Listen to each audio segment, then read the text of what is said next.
Hey everybody. Sorry I'm a little late here. I'm work went a little was a little more chaotic this afternoon than I expected. Um, but I think I'm ready to get started here. So yesterday we talked about JSON. I'm curious overall, what did everybody think of that after having a day to digest it?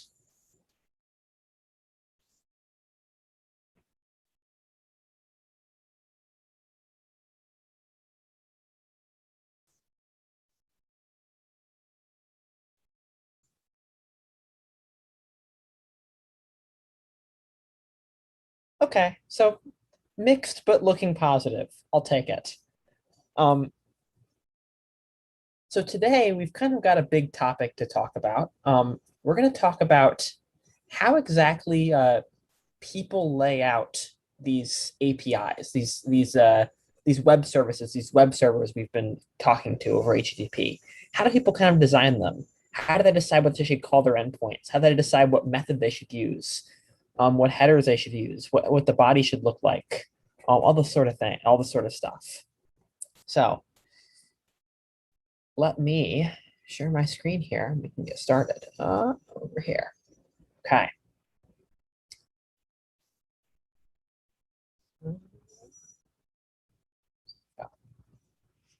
So section 7 today, REST API design. Now to begin, I want to talk about the difference between a website and a web API. So a website is usually something made for people to read. Usually returns HTML, users look at it directly. And these are sorts of services that you probably interact with on a daily basis, like google.com or careersencode.org, or like any sort of website that you interact with. Web APIs are a little bit different. So web APIs are what we used yesterday, like that numbers list path. Um, it's what module 5.ml for the most part is. Typically, they process data and that's a much more machine readable. So they use something like JSON or another machine readable data format. And kind of today, we're going to be focusing on this web API subset. And these are both web servers. They both speak HTTP, but web APIs are made primarily with a computer audience and not with a person audience. So I keep using this word API. What is API? Well, an API is an application programming interface. It's sort of like a set of functions or a set of functionalities that you can use to interact with another system. So for example, like yesterday when we were dealing with JavaScript and we were encoding and decoding JavaScript, we were using those two built-in functions, JSON.parse and JSON.stringify. Those are kind of like an example of an API. They're a functionality that's built into the web browser that we can access and we can use to perform an operation that involves the web browser. Another example would be like, let's say you want to dynamically insert HTML into a web page. There are APIs in the browser that let you do that. Trying to think of a good analogy for an API. Like, think of an API kind of like that friend you've got who's like well connected and knows what they're doing. Um, you can talk to that person and they can do something for you and then give you back a response in return. They're able to do something that maybe you aren't able to do because you don't have the connections or you don't know the people to make it happen, but they can do it on your behalf if you tell them how to do it, and then they'll give you a response telling them, yeah, I did it. So APIs they're like a very broad topic, and there are a lot of different kinds of APIs. There's the web APIs we just talked about here, but there's also like the example with JSON.parse and JSON.stringify. An API isn't limited to like a web context. It can just be functions provided by other code that you can call into to do things. So like another example, maybe there's like a math library, and that math library gives you a bunch of functions that do like crazy math operations. Like maybe you give it a big data set, it'll give you the average of all the numbers in the data set. That's an API. It's a third-party service or a service you're interacting with that does a function for you. Hey, can I jump in with another analogy? Oh, say it one more time. Sorry. Sure. Can I jump in with a different analogy? Go for it. Cool. So I found this online, and I'm going to post a link in the chat. But it says to think of an API like a menu in a restaurant. The menu provides a list of dishes you can order along with a description of each dish. When you specify what menu items you want, the restaurant's kitchen does the work and provides you with some finished dishes. You don't know exactly how the restaurant prepares the food, and you don't really need to. I thought that was a good way to look at it. And then post that in the chat so you can read that again. That's very good. It's much better than my analogy. So web APIs, they're kind of like a happy accident they even exist. Like the web wasn't really meant for this functionality. The web was originally built to serve web pages to people. So your web browser makes a request to a server, it gets back HTML, and that's about it. But it turns out that like the only way you can get a web server, or only way you can get a web browser to interact and like talk with another system, is by using HTTP. It's the only language the web browser speaks.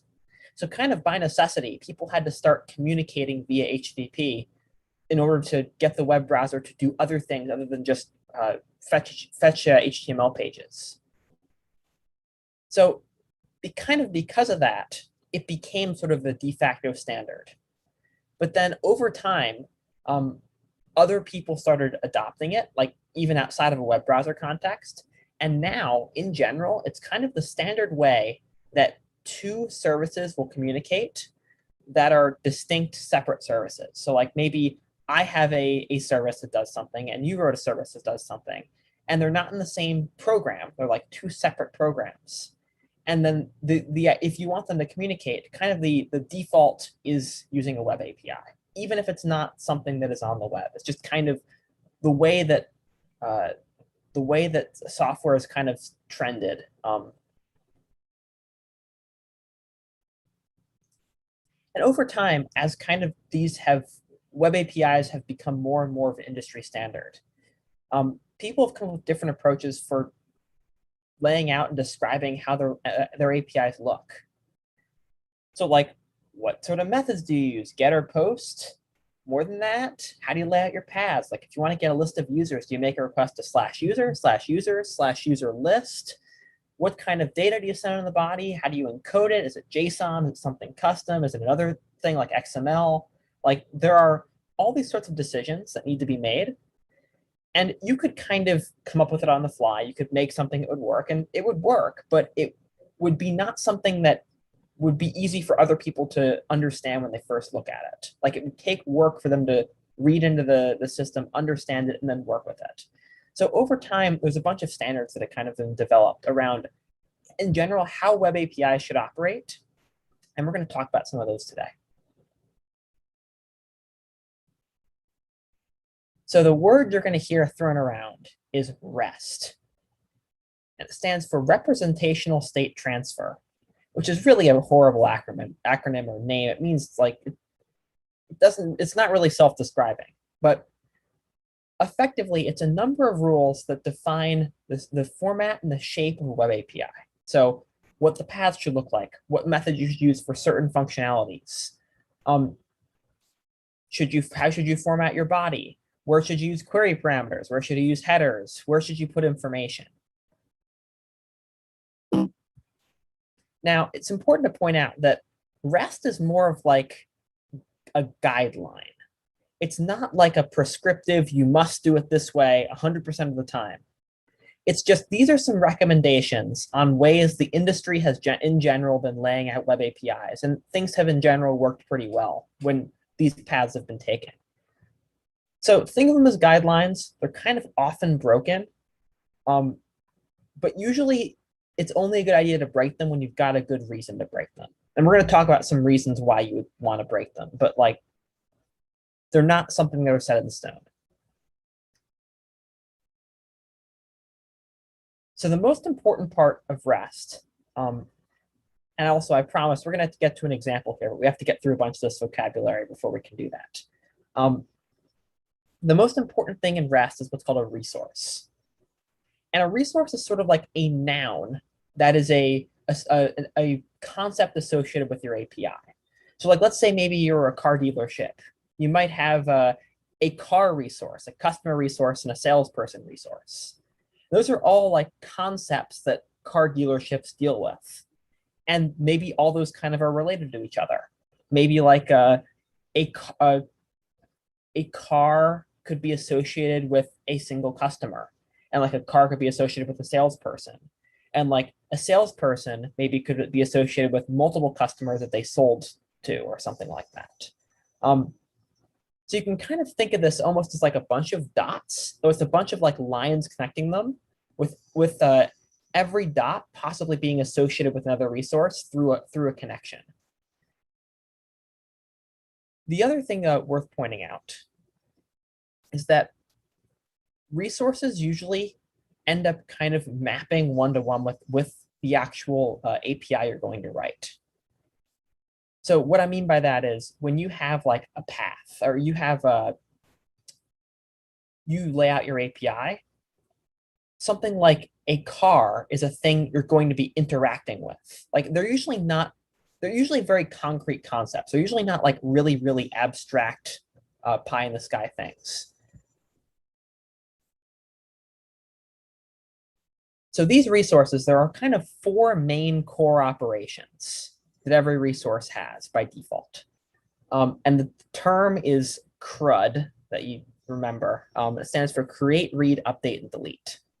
And if you think about it, if you've got like a collection of items and you want to do anything to that collection of items, you can usually represent it by a sequence of creating new items, updating those items, and deleting some subset of those items. And then also reading just so you can see the current state of things. Take a look at the items you have in front of you. Now, not all resources implement all these operations. Not all resources can be created, read, updated, or deleted. But by default, usually implementing all of them is a good place to start.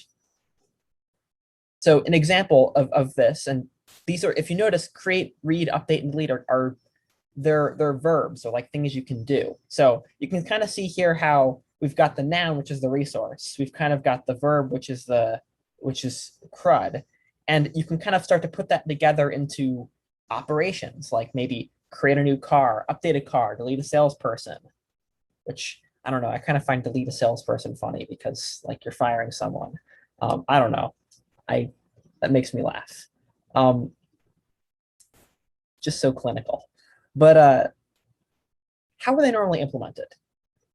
So this is, and I promise we're going to go through all this. So you're going to have an opportunity to watch me go through this, and then you're going to have an opportunity to do some exercises on this. But typically the way you lay these operations out is you make an endpoint to make a path that is the plural version of the name of the resource. So in this case, notice this is not just car. This is cars plural. And to create a car, you post to the cars endpoint. And you specify usually in the body of that request the information that you'd like to put into the car. And it's usually encoded as JSON.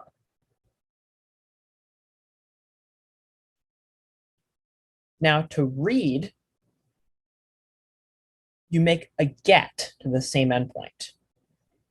And if you make a get to it just at the root, you're going to get a list of all the cars you've got. So you're going to get like a big JSON array with typically like an array of objects with all the cars that you have in your system.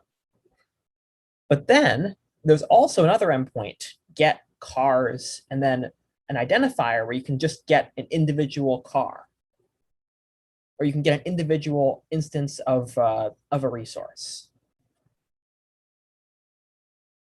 And then to update one of these cars, to change the data associated with that car, you put to this endpoint. Now, notice that this identifier here, I haven't talked about where that comes from. We're going to get to that in a second, but this represents an individual car. Well, this sort of represents the collection of all the cars.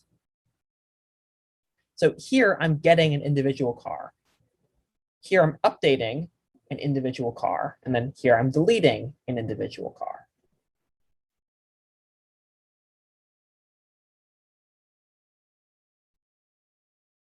So what is an identifier for the car? What's that about? Well, typically when you have a REST API, it's usually backed by a database. And you're going to talk about databases in a module in the future. So I'm not going to go too much into it. But what I will say is, typically in a database, every entry has what's called a primary key or an ID.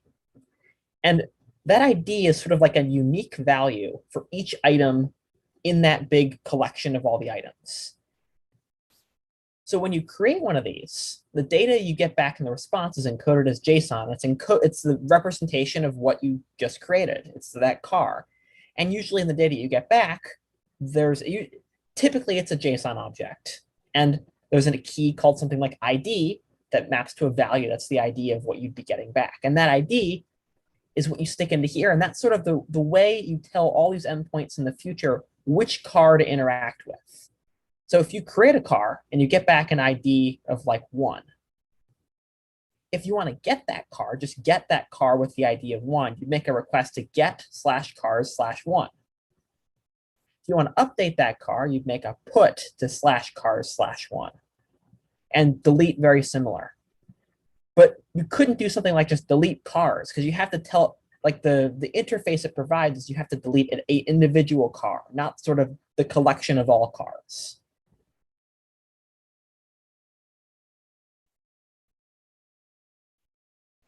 So I also want to point out, we haven't talked about put or delete yet, but these are valid HTTP methods, if you remember back to earlier in the module. And this is kind of where they start to come in, where these extra methods become used.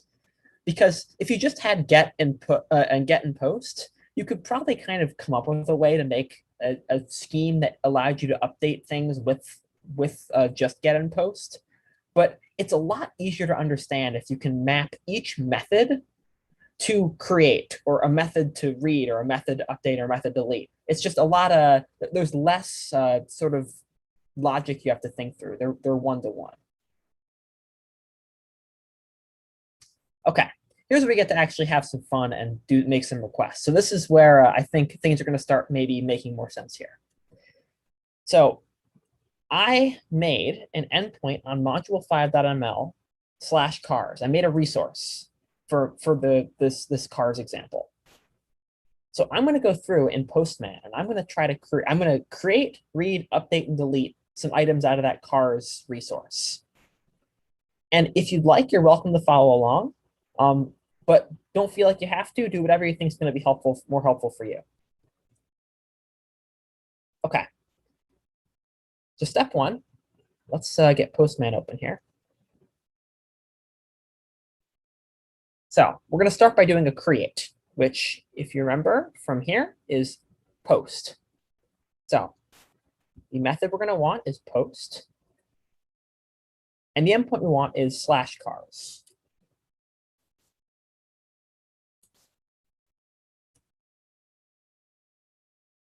So I'm going to create a new car. And if you look at this example here, you've got to put, typically with REST APIs, they all operate in JSON. So I'm going to put some JSON in the body of my request here. Brandy said, would it be possible to also show the example using Axios? Yeah, I can go through that afterwards. Okay.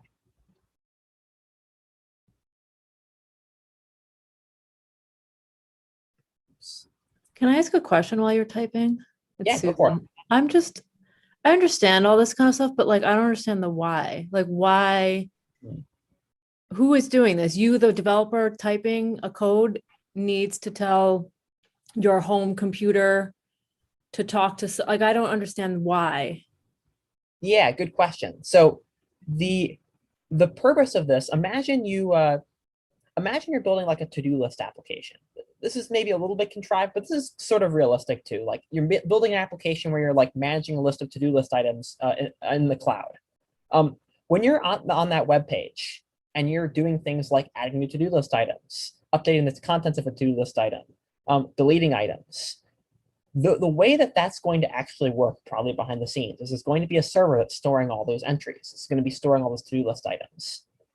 And somehow that web application you're writing has to talk to the server and tell it, the user just created a new to-do list item. Okay, server, go save that to-do list item. And then when the user reloads the page, the advisor is going to have to say to the server, hey, server, can you give me a list of all the to-do list items? So that's create and read. And then update is like, well, I changed the contents of a to-do list item. And now I have to tell the server, okay, we'll update that particular item, and delete is if you delete one of them. But really, it's not between like a home computer and like so it's not really at that level. It's more for communication between like a web application and a server for the most part. Does that make sense? Like sort of. I sort of get it. I mean, I understand like what's happening, but I guess I don't really know why. Like, I don't know. I get what this all is, the requests and that it's going to a server that's storing data. That makes sense to me. But like, why does the server have to store the data? Like, no, I understand. I guess I don't know if you're saying it's not from like your computer to somewhere else. I guess that's what I don't get. Okay. So, or are you strictly saying with phones? Like, I'm missing something here. I don't know. Like, I don't know how to explain what I don't understand. Yeah, I think when I said it isn't from, I think I misunderstood what you said when you said home computer. Typically, where this would be used is like, let's say you're in a web browser and the web browser needs to communicate with another service. And that web browser could be running on a home computer. It could be running like on a phone. It could be running on any sort of location. This is sort of the way in which web browsers typically communicate with web servers or with other external services. So I guess. So really, it's the program talking to a server. It's not the computer. It's the program talking to the computer. Yeah. Okay, so like I have this Google Keep app on my phone, which is like it is a to-do list. Mm-hmm. So I thought it was on the phone, but maybe you're saying like when I delete something, it's really talking to their Google Keep database that's holding my info. Is that right? Correct. So it's not really on my phone. It's really in there. Correct. Oh, okay. That's crazy. All right. Yeah. That's why if you open up Google Keep in your web browser, you can see it in there too. Oh, I've only used it on the phone. Okay. I see, because they're holding it somewhere on their server, and that's why I can see it in different places because it's always there. Yeah, it's because it's not actually on your phone. The point of truth where that data lives is on the server. So the only way you can get access to it is by querying the server. So that's really what's always happening. Yeah, pretty much with all web applications. That's like Gmail and all that is the same thing. Yep. Oh, okay. Now I get it. Thanks. When you're in a web browser and you're interacting with an application, what you're really just looking at is like the skin, the veneer on top. The actual complexities are all on the server side. I mean, with the slight complication that front end code's complicated too, but like all the actual data complexities, like where all that lives is on the back end. Yeah. So you're basically downloading stuff. All the time. Yeah. Not necessarily to keep, like download to save, but I mean, just like back in the early days of the web, you're downloading, always downloading, or somebody's downloading to you or something. And when you return your request to the server, like, you get the token and you want to send it back, you're uploading. Yep. So that the R in CRUD, reading is typically an operation where you're getting data from the server, and then all the rest of them are operations where you're sending data to the server.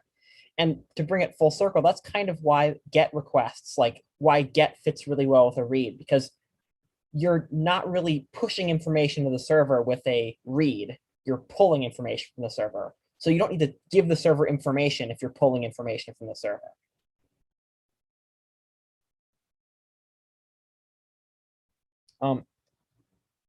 So Brandy asks, so is a link an API? By link, you mean like an A tag in a web browser?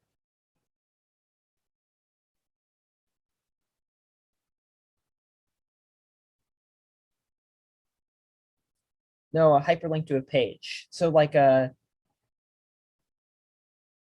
think we're talking about the same thing. Like a link in a web browser you can click on, it'll go to another page.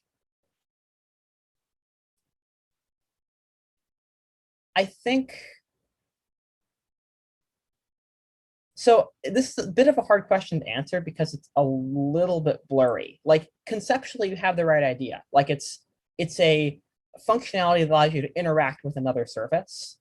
I'm going to say no, just because you're never actually getting data back from that service. It's like a one-way sort of thing. Like you're clicking on that link and going directly to that external web page. But sort of. That's probably way more complicated than you thought that was going to be. Sorry.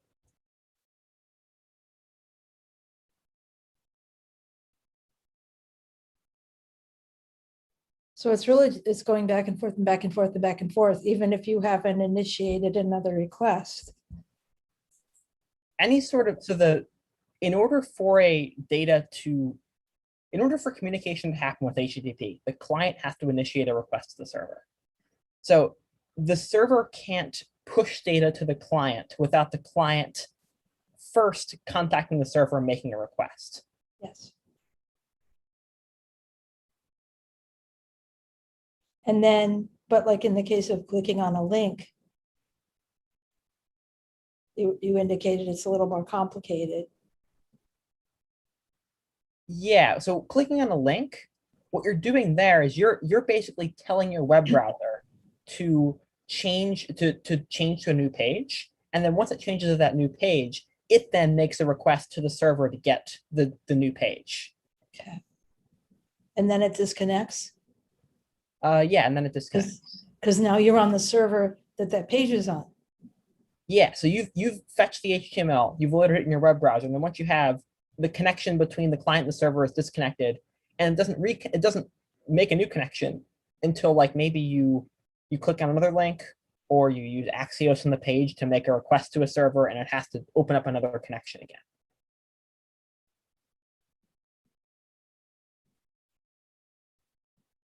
So It is complicated. it is complicated, yeah. But at the end of the day, like it's all just like a request and a response for HTTP. So Dominique says, so you'd say a link acts more like a button. Yeah, I suppose so. This is a bit of a hard conversation to have because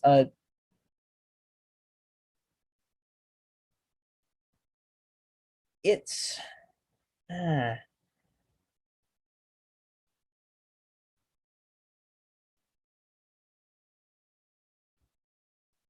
I think conceptually no, it's no big deal. I think conceptually you've got the right idea that like clicking on a link and clicking on a button, like they're both actions that cause a no, it's fine. This is totally okay. You've got the right idea that like clicking on a button is that like it kicks off an operation. Typically though, like I think I'm gonna turn around and I'm gonna say that a link and a button, they are an API. I think I'm gonna flip-flop on this, because when you click on a link, you're causing the web browser to do something. You're causing you're doing something that causes the browser to do some work. It causes the browser to perform an action, and that's very similar to like idea of making a request with Axios. Calling a function in an external library, making something happen. So yeah, I think I'm going to say yes. That's an example of like an API where you're doing something that causes the web browser, or causes you're doing something that causes the web browser to change itself in some way. I think I answered that, but I don't know. Maybe if that still doesn't make sense, let me think about it. Let me write up a better answer to it in Slack after class. Hey, Ryan, This is Shah. Yeah. You said that a button is kind of an API, but what when you, how about clicking the, let's say you want to shut down your computer or close Excel. So you click on close or exit. So that triggers an action or a function or something that's works behind the scenes. So that's that, in that case, it's not an API, right?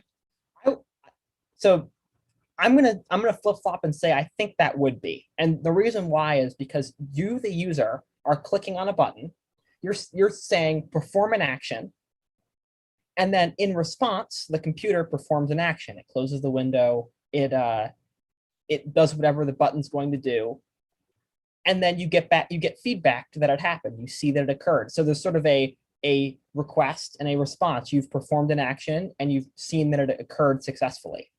So it's a little bit more of an abstract notion, but I would say, like, conceptually, I think that would be considered an API. Even if it's let's say you install Office, it's in your local machine. I mean, you're not connected to the internet. Everything is done locally. It's still, you consider that as an API. I do. Action. That's an important thing to realize. Like, API does not necessarily mean web API. Like, API is a broad circle, and web API is like a small circle within that API sphere. Thanks. That makes sense. Thank you. Yep.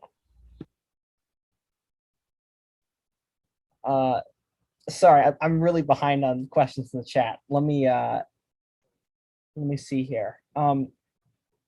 Someone asked, will you use Postman for these requests in real programming? You'll often use them as a developer to try this stuff out, to like experiment. And then once you're actually implementing it in like an actual service, you'll have to use something like Axios. Like, Postman is not something that will be used in a web application to actually make requests. It's a tool that people will use to explore, to try out APIs, to see how they work. And then once they figure out how they work, then they'll actually implement it in something like Axios that's you can call into with JavaScript. Yeah, you are keeping me on my toes, Carolyn. Well, everyone.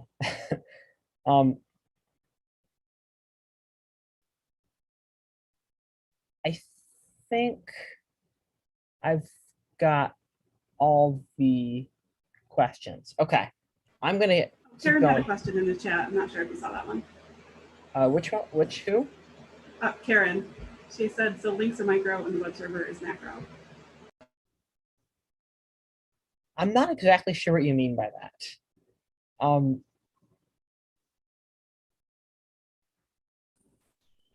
Yeah, if you can clarify. Like the links are the smaller parts, and the actual web server is the big part.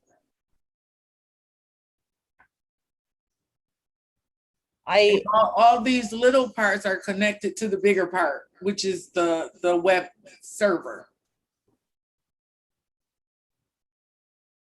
I guess yes, but I don't know if that necessarily relates to APIs at all. Okay, because you were saying that links aren't actually APIs, or web pages aren't actually APIs. So what I'm asking is, if links and web pages are like smaller versions, and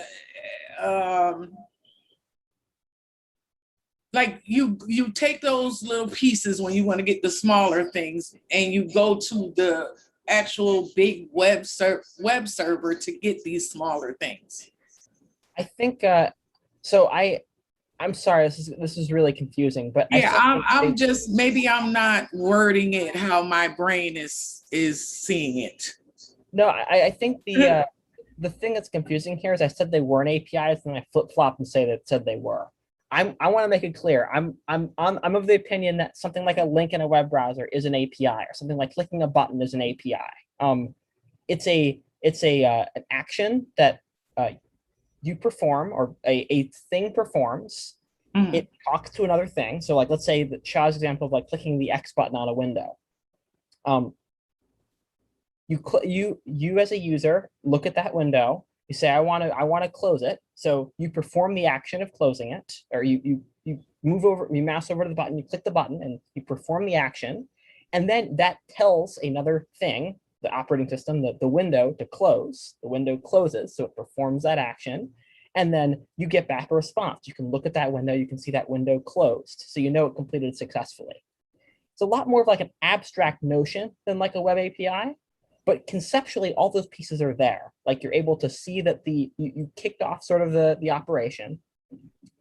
You interacted with another external service or another thing, and that thing performed an action, and then you saw that that action was performed successfully. Okay, I get that part of it. Yeah, I think I was just more or less seeing the links and the buttons as like smaller things, and the web server as this place where all these smaller things go to get whatever information it is that they're looking for. So, and I think I did kind of get where you say when you said it wasn't an API, when you say it wasn't an API. So, but they're APIs, but they're just a different version. Yeah, that's a good way of saying it. So Okay. they're not web APIs. They Okay. are just APIs, and APIs are like a big sort of circle, but then web APIs are like a smaller category within inside of them. Okay. All right. It makes sense now. Okay, cool. Thank you. Yep. Okay, let me keep moving here with Postman. So let's make a car.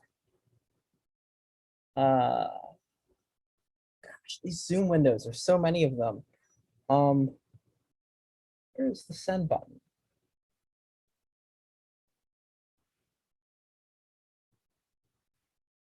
There we go. Okay, so I just click send, and let's see how this went. Okay. Oh, come on, why can't I scroll here? Oh, there we go. Oops. Let me, there's one little thing I screwed up here. I gotta set content type application JSON. Give this one more try here. Okay, here we go. Oh,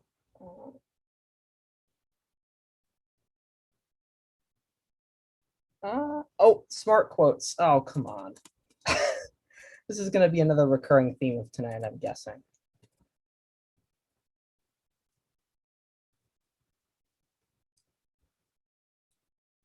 Okay. There we go.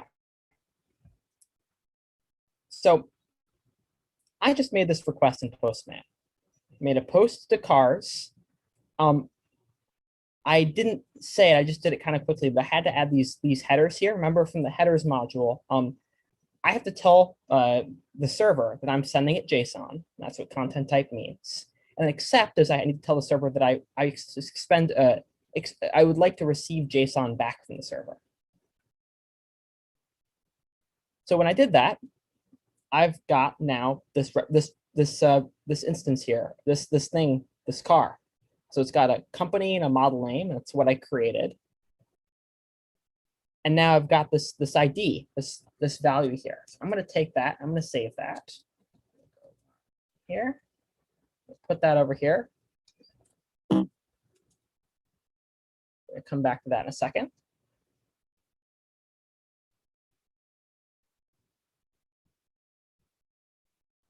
Okay, so I created a car. Now let's read a car.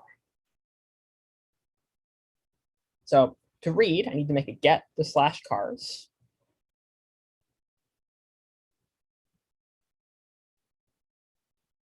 So I'm going to make a get. Actually, I'm going to do this in a separate tab, just as a clean slate here. So I'm going to make a get to /cars. And I'm going to give it a accept application JSON header, or not JavaScript, JSON.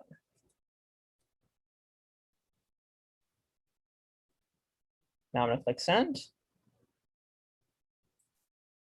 So there's a bunch of cars here, but you can see here, here's the car at the end that we created.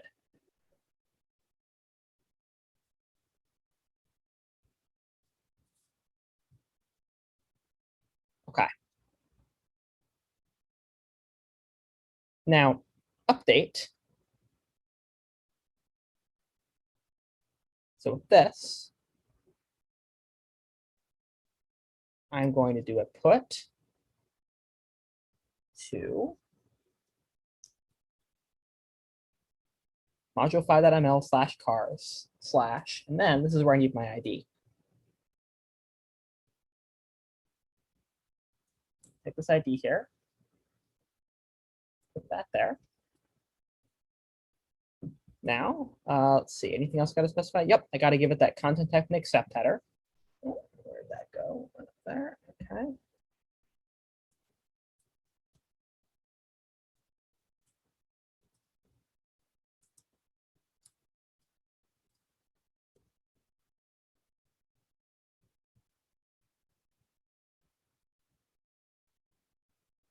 Now, the other thing I've got to do is with an update, I have to tell it how I want to update that car. I've got to tell it how I want that car to change. So I need to specify a new sort of data shape for what that car is going to look like. So in this case, when I created the car, I made it a Pontiac Vibe. But now I'm going to update that company to be Ford. So I'm just changing what that company field is set to.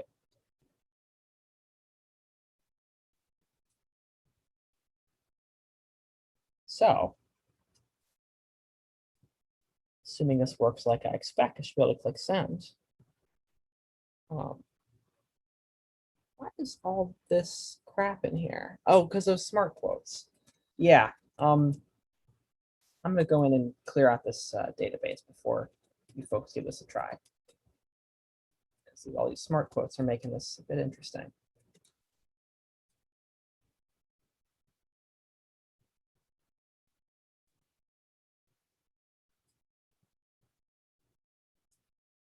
But you can see the company was updated to Ford. As far as all this stuff, yeah, that's what happened here is I gave it data that what happened here is I wrote the server quickly and I didn't handle parsing the data properly. And because of that, it put all this junk in here. Let me do this. I'm going to create a new car. I'm going to go through this one more time so we don't have it with all the stuff in there, and it's going to make more sense. So I'm going to create a new car. So this, I've got a new ID here. So now if I go over here and I click send, at the very bottom, I've got my car here. So notice this ID ends in F36F, and that ends in F36F. So I'm good there. Oh, that's why, because I put it in the wrong section. So I made the same mistake Kyle made earlier this week. I put my headers in the param section, not the headers section, and that's why I had the issue I did.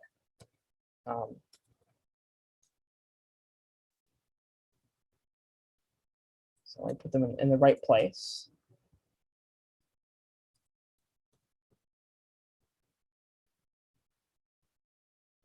Update my ID. So I took the ID from over here that I created, and I put it in here.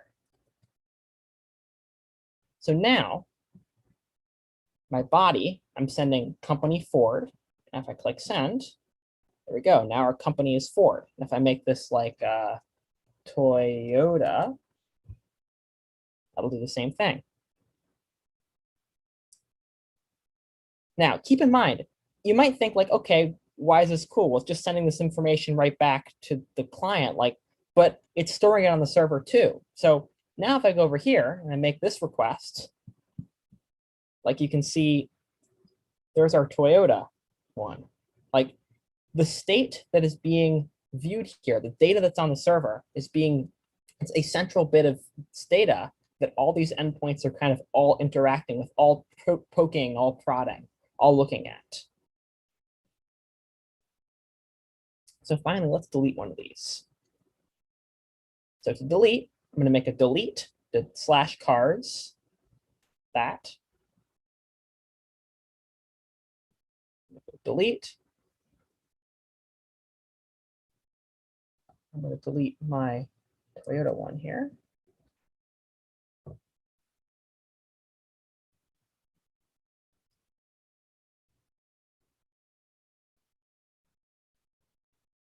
So you can see I got back a 200. And if I make I refresh this over here again, see that, I'm going to delete.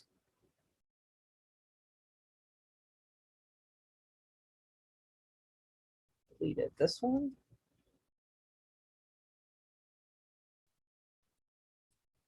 Yes, I'm looking for that ID in here and I can't find it anymore. So I deleted the one, I deleted that one. Or maybe as a better example, let me delete the Toyota one. So take this one here, over here.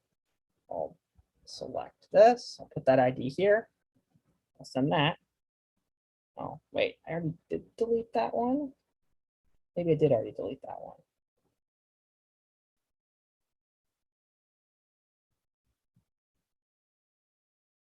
Yeah, I already did delete that one. Okay, interesting. So let me run through this all one more time with Postman. And then I think I'll let you folks give this a try. Okay, so I'm going to make a car.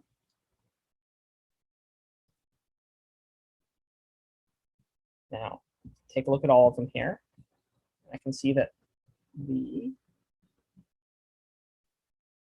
one I just made here is the one at the bottom. Now I can update this if I take this ID and I put my correct ID there. Now, the Toyota is the company name, and I can go over here. And you can see that, there we go. There's our updated one with Toyota. And then over here, if I want to delete that one, I can delete it. So that's kind of an example of working with a REST API over Postman. Now, it didn't go as smoothly as I was hoping, but I was hoping I could have you folks give us a try. I guess I'll leave it up to you if you'd like to do that, or you'd like me to go through this with Axios, or maybe both, or what do you think would be best for you to understand this stuff?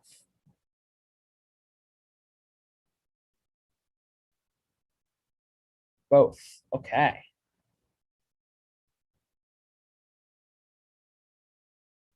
I'm seeing some boths. So let's start with Axios here then.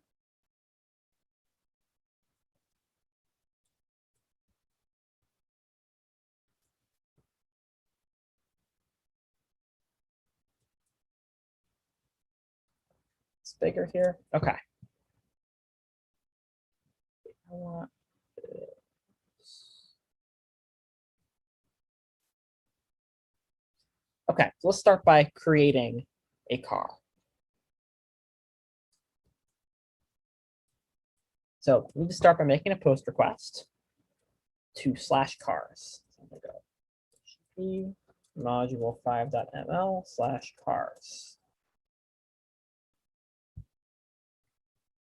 Now I need to give it these two headers here. Oops, these two headers here.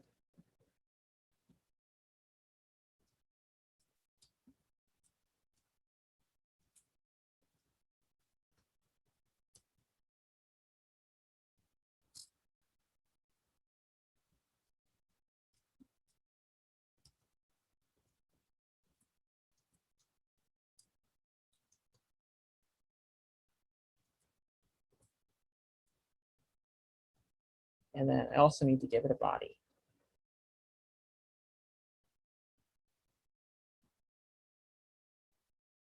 fix these smart quotes here.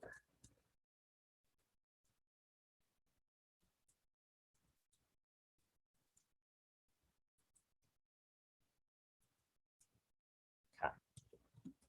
Format this a little bit nicer here.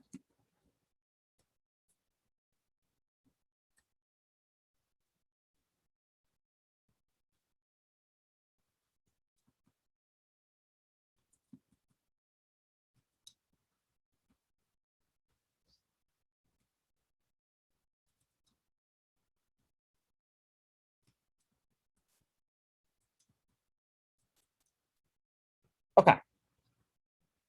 So making requests to post to cars. I'm giving it this JSON here.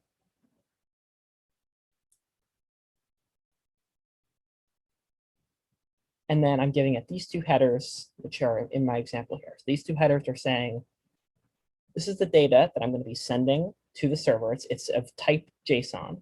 And data I should be receiving from the server should be of type JSON.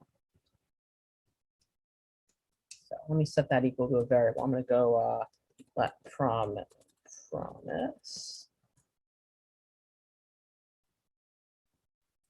So we've got our promise. Now let's unwrap our promise.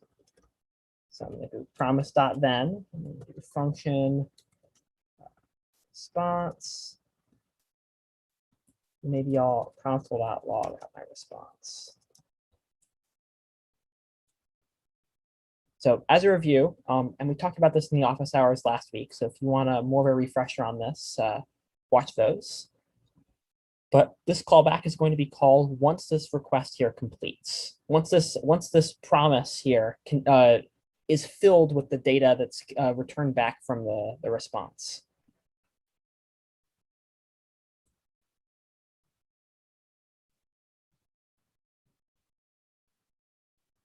So then got back here, company, modeling, and ID. So I'm going to take this ID, actually, even better. I'm going to go let ID.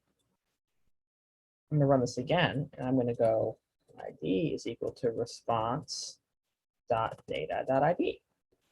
So I'm going to pull out that ID, and I'm going to store it. I take a look here at ID. Got that ID, but that's just coming from inside the response, inside of data. This key right here, ID. The same sort of value we saw right here.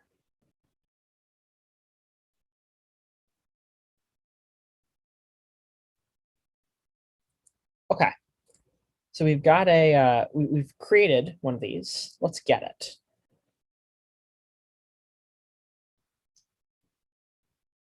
So Carolyn asked, why did I console.log before the ID equals bit? Just because I wanted to print this out just so I could show you all. But this isn't why not the opposite order? Doesn't matter. I could have done it in the opposite order. Yeah. This is logging out the response. This is getting a value from the response and storing it into the variable ID I defined up here. And those could happen in either order. Yeah, there's nothing that's being done here that like this depends on or vice versa.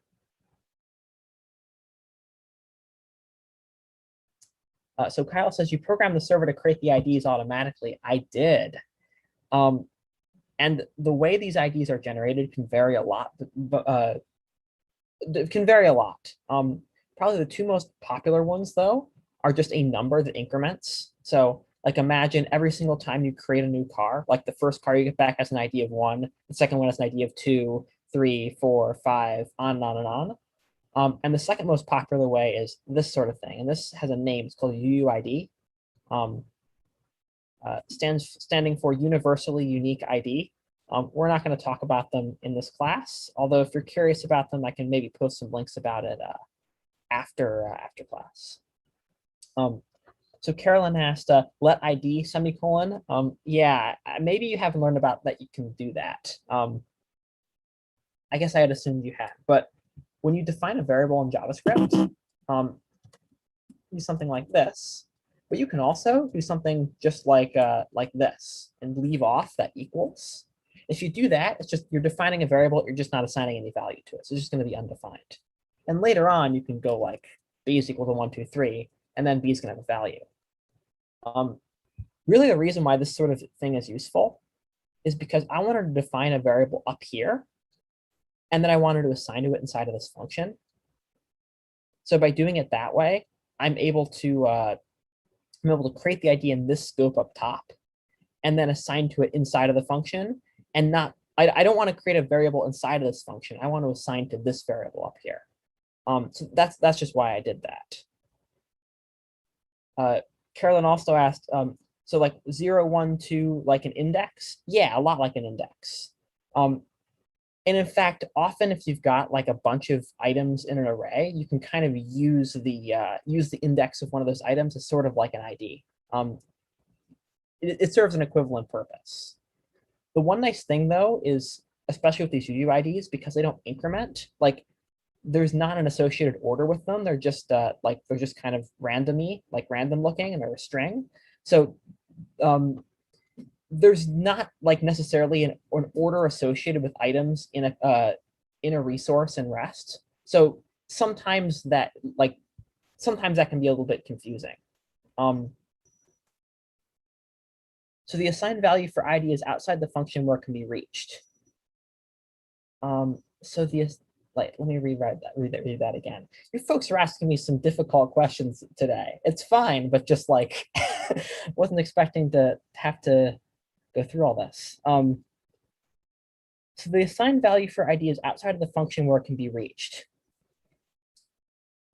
I'm declaring ID at the top level. But this is in a higher scope than I'm assigning it. So it's similar to like if I did like let d is equal to 1, and then yeah, that's why I didn't assign the value inside of the function. So if I do something like, then I write a function like foo, and inside of here I say d is equal to 4, and then I call foo. That's going to be changing this variable up here. So if I take a look at d now, it's 4. I think that's what you were asking about. And also 64-bit, someone asked. It depends. There are pros and cons. So I'm going to say definitely an unsigned number. It's not going to be a negative number. It's always going to be like a positive number. Sometimes 32-bit, sometimes 64-bit. It depends on who designed the database and some trade-offs they made. So Carolyn asked, you declared the ID outside of the function, then assigned it a value within the function. Yeah, exactly.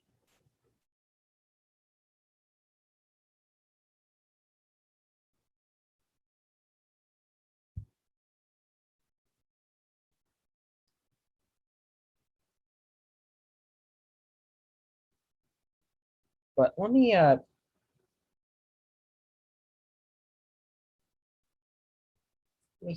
make this request again and clear my screen. Makes it a little bit easier to understand, because I think I'm making this a little bit needlessly complicated. Let me just get rid of this whole situation here. So I'm going to get the ID out of here, out of the data that was logged out when the Axios request came back. I'm just going to go let ID equals that. And there we go. We have our ID. That's good enough. OK. So now we can read all of our cars. So in this case, you want to make a get. So just following what it says here, I'm making a get to /cars. Only want this accept header because I'm not going to be sending any data. I'm just going to be receiving JSON data. So I only need that accept header. Now let me take a look at what's inside of there.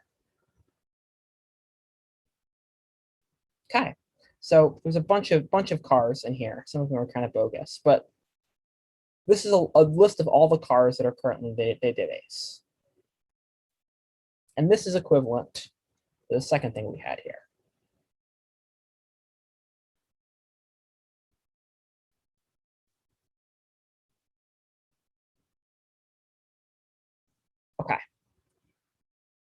Now we will, wrong one. Now we'll update a car.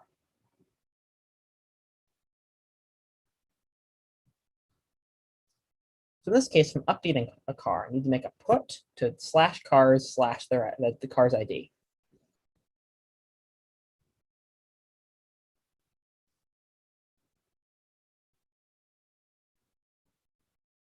So I'm going to use company of Ford again. I'm making a put to /cars/ID. So that's, remember, this is the idea of the thing that we just created.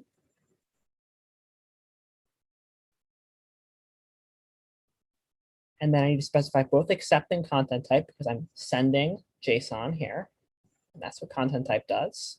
And I'm going to be receiving JSON, and that's what accept is telling the server that I would like to get JSON back, please. Okay.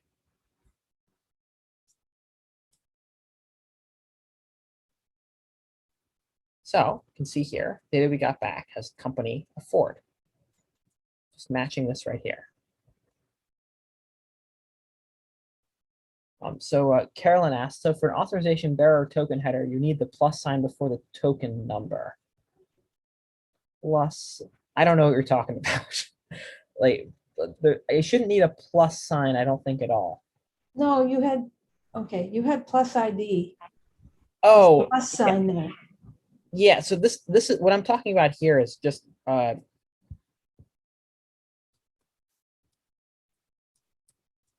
am having trouble with the syntax with that, and it's not liking me. I've been working on it. So I figured since we're kind of doing, I just don't want to get off topic, but yeah. I mean, all I'm doing here is I'm putting the ID at the end. I mean, I could have just made a constant string or made a string that had was just like this. yeah, but you used a plus. Yeah. So what I did is I remember how I stored the ID into that variable up here. Mm-hmm. Oh yeah. I'm just adding that ID to the end to add those strings together. All right. You have the URL and you have the path for cars, which is basically your index. And one of the things you could have done was just pasted in the actual value of the string of the ID. Yep, I could have done that. And single quote after that, close parentheses. So this is like a shortcut. I'm not, and other people may remember this, but I'm kind of going, huh? If you don't want to do that, you just say add ID because it's got an identity to it that it knows has a value. But you'd have the single quote before that. That's okay. We will revisit that later. I don't want to drag anybody. I'm just confused by it, but Basically, all I'm doing is something like this, where I'm I taking, get it, but I don't know why it looks like that. That's all. maybe this is more helpful to go like this. I just need to Okay. do that or whatever, I think. Okay. No problem then. Yeah. And then Yeah. And then lastly here, we can delete our car. So same sort of request I'm going to make. I'm going to do axios.delete. And going to delete the cars/ID. So I need to tell the server which car in particular to delete. Notice how the delete does not have a body associated with it. No headers, just delete, and that's it. So I can get rid of all this stuff. And So then you're going to reach into an index, right? I'm going to what? Reach into an index to delete it? No, Index to delete it? What do you mean by that? this is different. Okay. Go on. Okay. So I'm making a request to this URL. So this path here, starting /cars/ the ID of the car. I'm making a delete request to that path. Can I do that? Get back a 200 response code. So I know I'm good. And I get back a 204, which is typically what you get back with the delete, but it could be a few things. And 204, you can look it up if you'd like, but it means no content. Basically, the status code that means this thing was successful, but we've got no data in the body to send to you. So just Don't look for any. It's just an empty body. It's pretty much the exact same thing as a 200, just it's kind of got that extra implied meaning. And then, yeah, then we deleted it. So that's sort of what it looks like in Axios. I mean, for the most part, it's the same sort of step-by-step process with Postman. The thing is, I mean, of course, in Axios is JavaScript. So this is if you are actually working on a service to, let's say, create, read, update, and delete cars in like a web application, like you click a button, make a car, update a car, or like look at all your cars or delete a car. This is how you'd actually be doing it. You'd be doing it with Axios. You wouldn't be doing it with Postman. So I'm gonna do two things.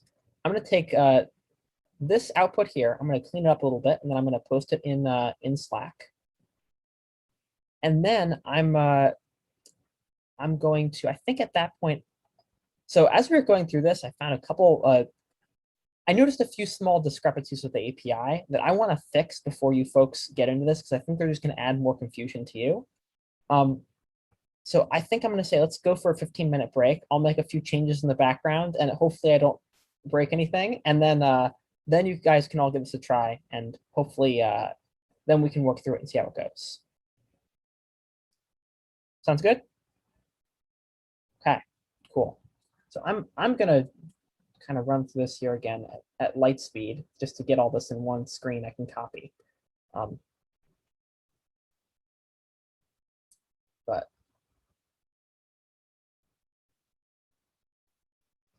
better ID. Come on, why are you going to close here? There we go.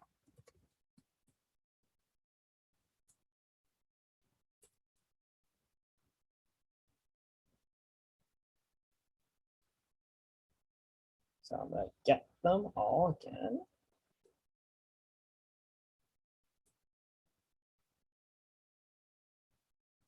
Then I'm going to update one. There's the put, there's the put. Okay, we are adding our ID there, so we don't have to change that. We're going to change the company to Ford.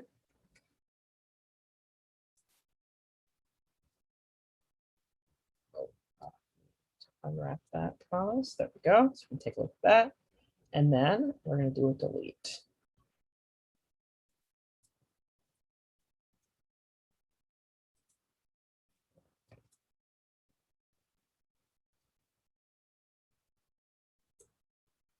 Okay.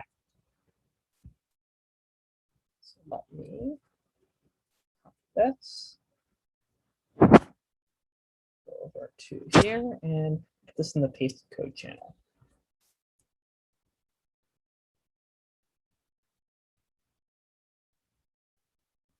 I'm going to put some comments in here with create.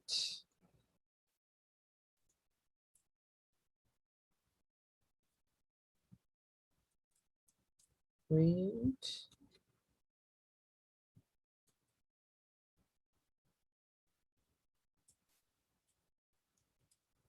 Update and delete.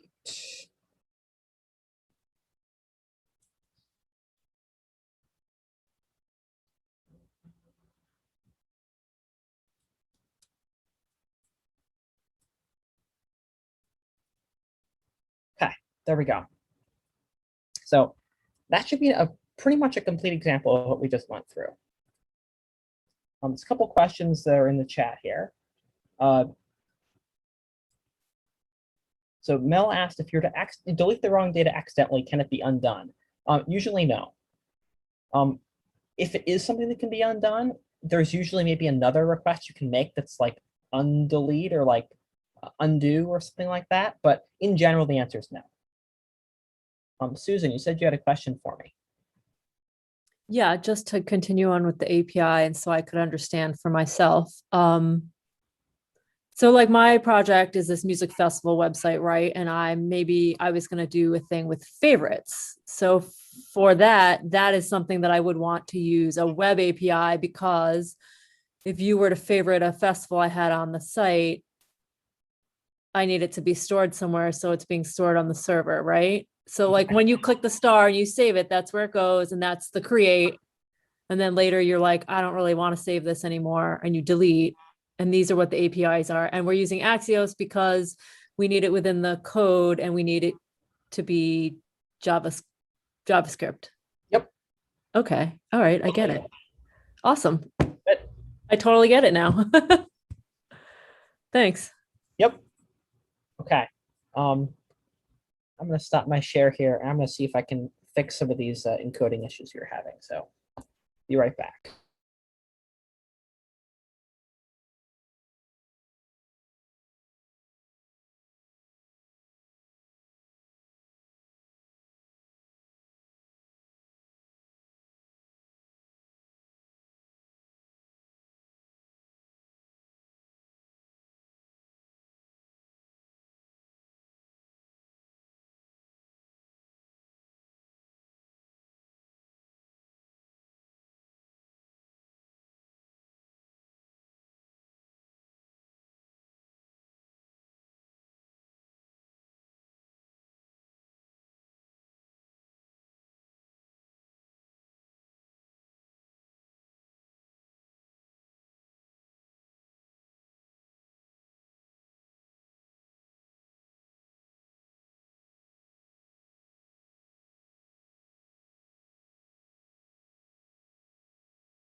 A quick heads up to anybody messing with the server right now, I'm going to restart it real quick. So just know that it might go down briefly, and if it does, that's why.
Okay, folks, I think I'm ready to go again here. So while we all took a small break, I did some feverish typing on my other laptop, and I think I've didn't actually turn out there was an issue. It was more just I'd done some testing this morning, and there was some junk data in there that was making it extra confusing. So I cleared all that junk data out, and now got no data in the system, which is much easier as a better starting point. So if we make a car, come over here, only got one car in there, much easier. Can update our one car. There we go. Over here. That's what the problem was. Okay. So I guess there was one more thing I got to look at. But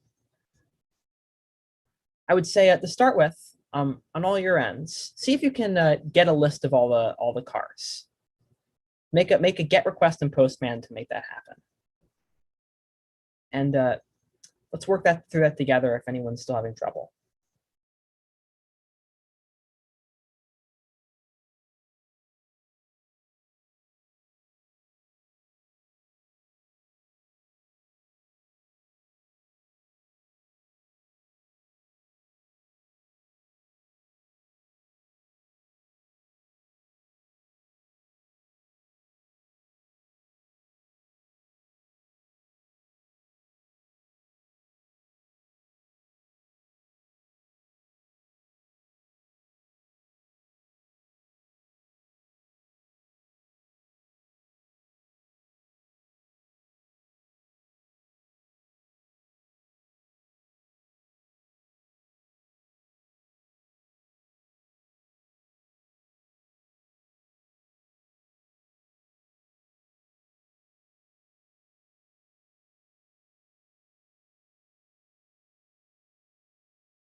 Yep, exactly. You should get 2 back.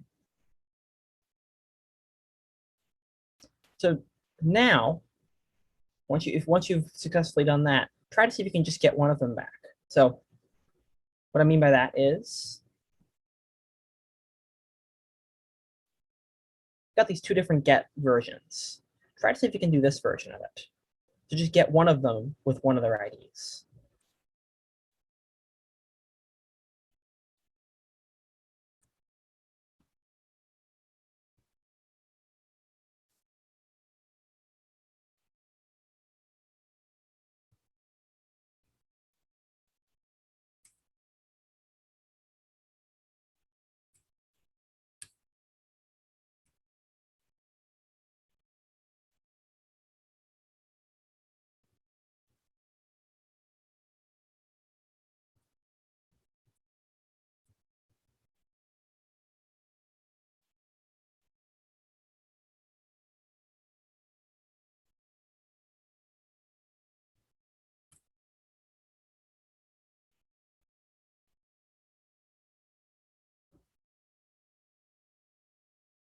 So Carolyn asked, where's the copy of the exercises located, as well as the text information to include? Yeah. So what I'd like you folks to do is it's slide 180, 181, 182, and 183. Going through the process I just went through in Postman and in Axios on your own system. So create a car, get a list of all the cars, update a car, and then delete a car.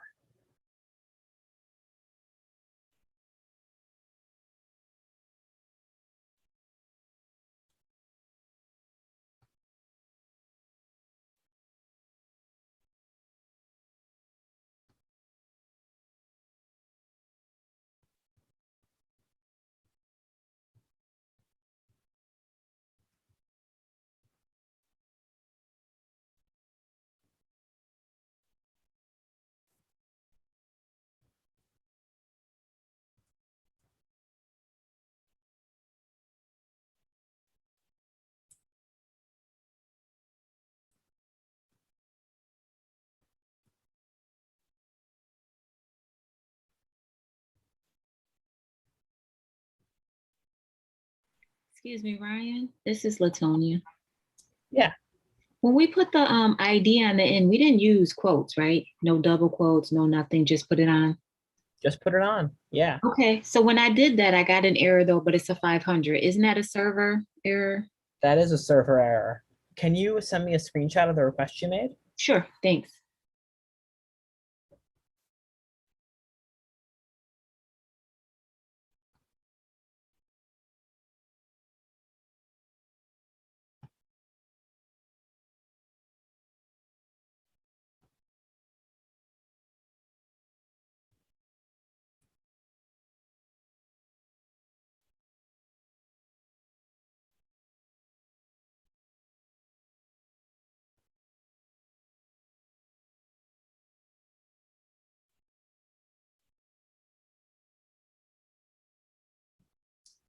So Brielle asked, does the order of headers matter? Nope, doesn't matter.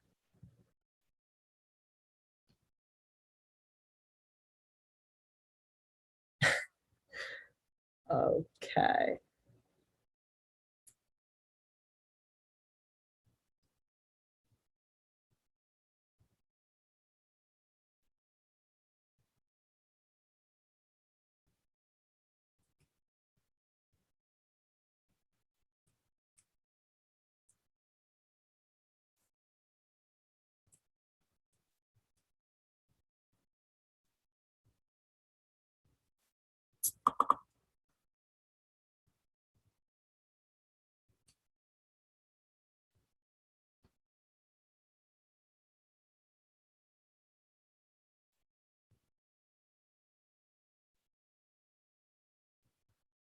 Oh, hold on. I started my video instead of, Ryan, question? Yeah. What else is new? Using Postman, going under accept, and it has an asterisk and a slash and an asterisk. But we need to put in the JavaScript. You need to put an application JSON. Yeah, and there's no drop down for that, is there? Probably not. I'm not sure exactly which interface you're talking about, but I'm pretty In the Postman, When you start typing it, it comes up with some options. If you start it'll to feel great. Thanks, Kyle. kind of drop down, yeah. Yeah. You have to know some of what to type to start Yeah, with. I'm not a big fan of this interface, but I'm trying to have a good attitude. And in the body, it does have drop down. We're picking JSON. say that one more time. Sorry. In the body. You're talking about this drop down here? I gotta go between the two. Make sure I got. It slides should, and- as long as you enter the proper headers over here, it shouldn't really matter what you select here as long as you just type the proper JSON into the box. Okay, hold on. I've got there. Okay, now I got you open on Postman and all right, JSON. Okay, so I don't need to do the accept part. You do. You need to add content type. Well, I guess it depends on what request you're making, actually. Which request are you making? I'm just getting started. Okay. The first one. Okay. So if you're making a request where you want to get back data, return data as JSON, you need to include the accept header. Mm-hmm. But we also need the content type because we have to tell it what's coming its way. Yeah, if you're sending JSON to it, you need to include the content type header. Got it. Thank you. It's all makes sense once you know, but there's like these hidden menus and buttons and pull downs and it's all right. I'll stop complaining. Thank you.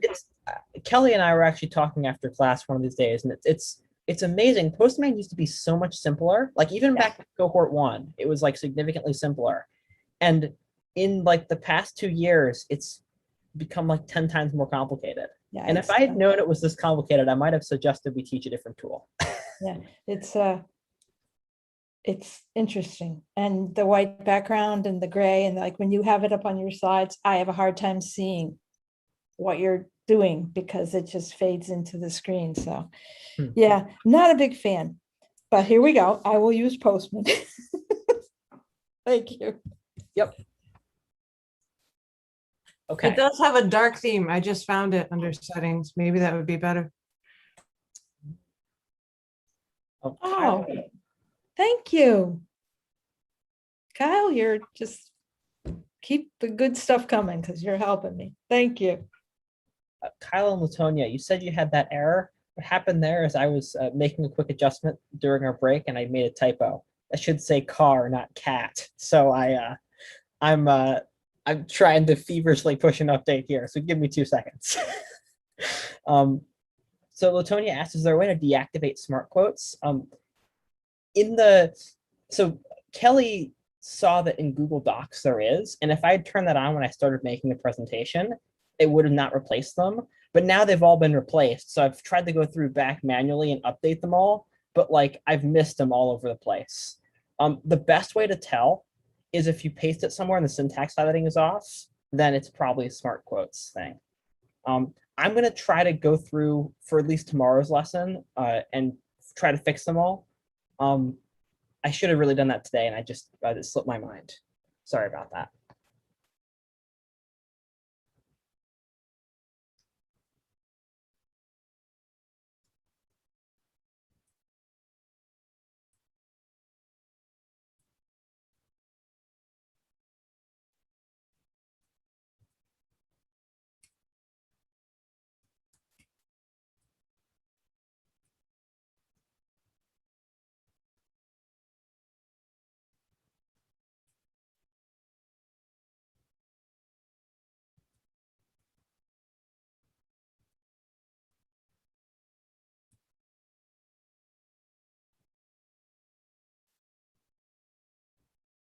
Okay, I'm about to hit the button to deploy that fix, Latonia and Kyle. I really hope this doesn't take everything down, but if it does, I will fix it as fast as I can. So here we go.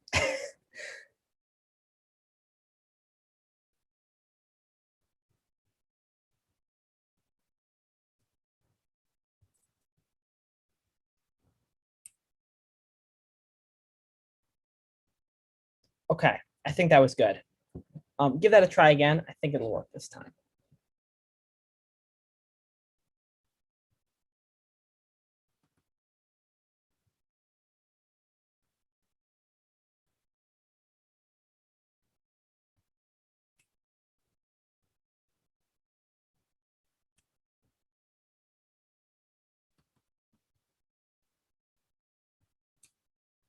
Yeah. Very nice. Okay.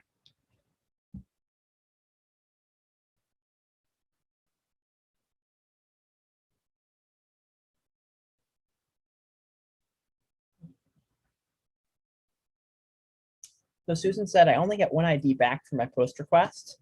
You're talking about the post request to create the car? No, I thought we were supposed to pull from the post to see what you have in the list, no? You want to use a get for that. So remember back over here with read, if you're reading something, you want to use a get. Okay. And then I should get more than one? Yep, you should get more than one. If you make a get to /cars, you're going to see the entire list of all the cars. Okay. If you make a get to /cars/ID, you're just going to see one particular car. The specific ID. Okay. Yep. All right. So Thank you. that's kind of the purpose of the ID, to give you like a way you can refer to a specific item in the collection. Right. Yeah, it's a labeler or something. Yep. Unique identifier kind of thing. Yeah. Exactly. Okay. Okay, so once you've done some reads, try to go through the whole thing. Like do a create, make sure it exists, update it, delete it, see what happens. I will say, I did think I noticed there was still a small bug in the put endpoint. I'm not 100% though, so we'll see. There might be an issue there, but I think well, we'll see what happens. I think we could probably make it work though.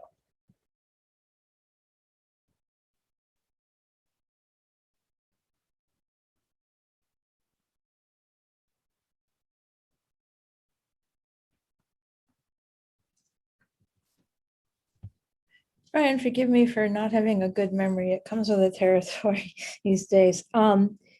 In Postman, do we need to tell it HTTP in 1.0? Or just No. that is understood. Okay. That is It's understood. just, You need to put the HTTP:// protocol in front of the URL, but I don't think that's what you're saying. yeah.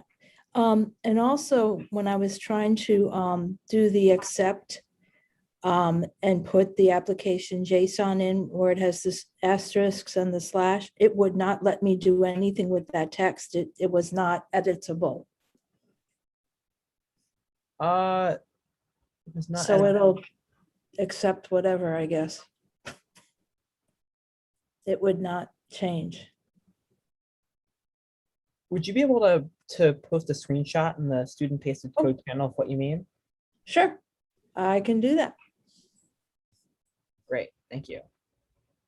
See, how Speaking of many- the student pasted code, Latonia pasted something in there, Ryan, if you want to take a look at that too. Ah, cool.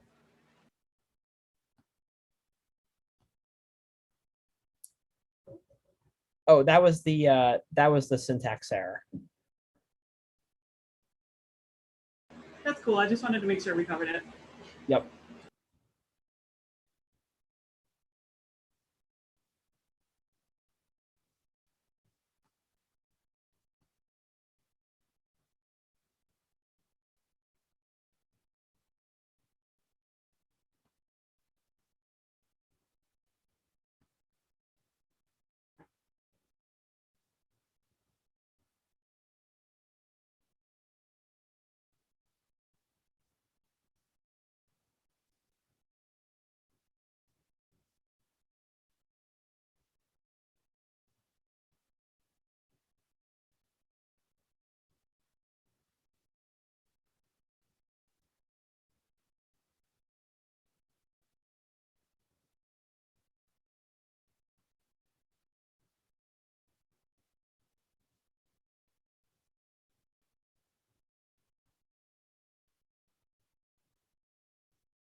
So how's everybody doing?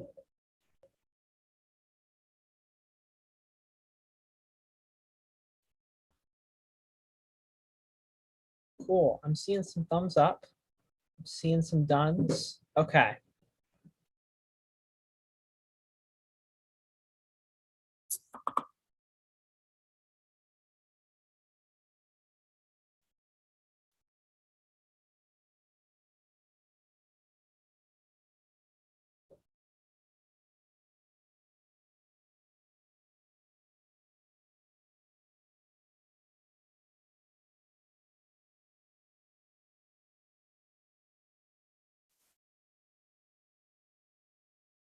So I'm tempted to keep moving forward here, but if you want me to give you folks another like 5 minutes or so, I'm more than willing to do that.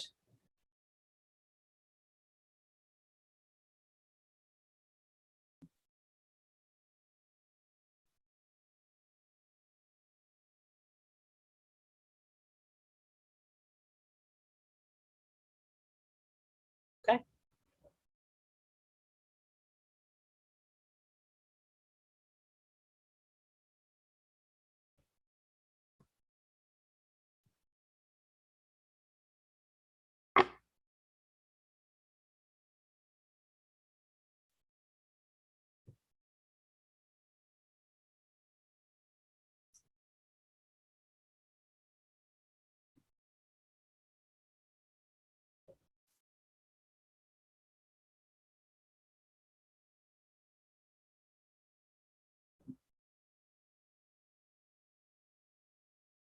I'm going to move on at like probably 7:25.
Okay, 7:25. I'm going to keep moving here.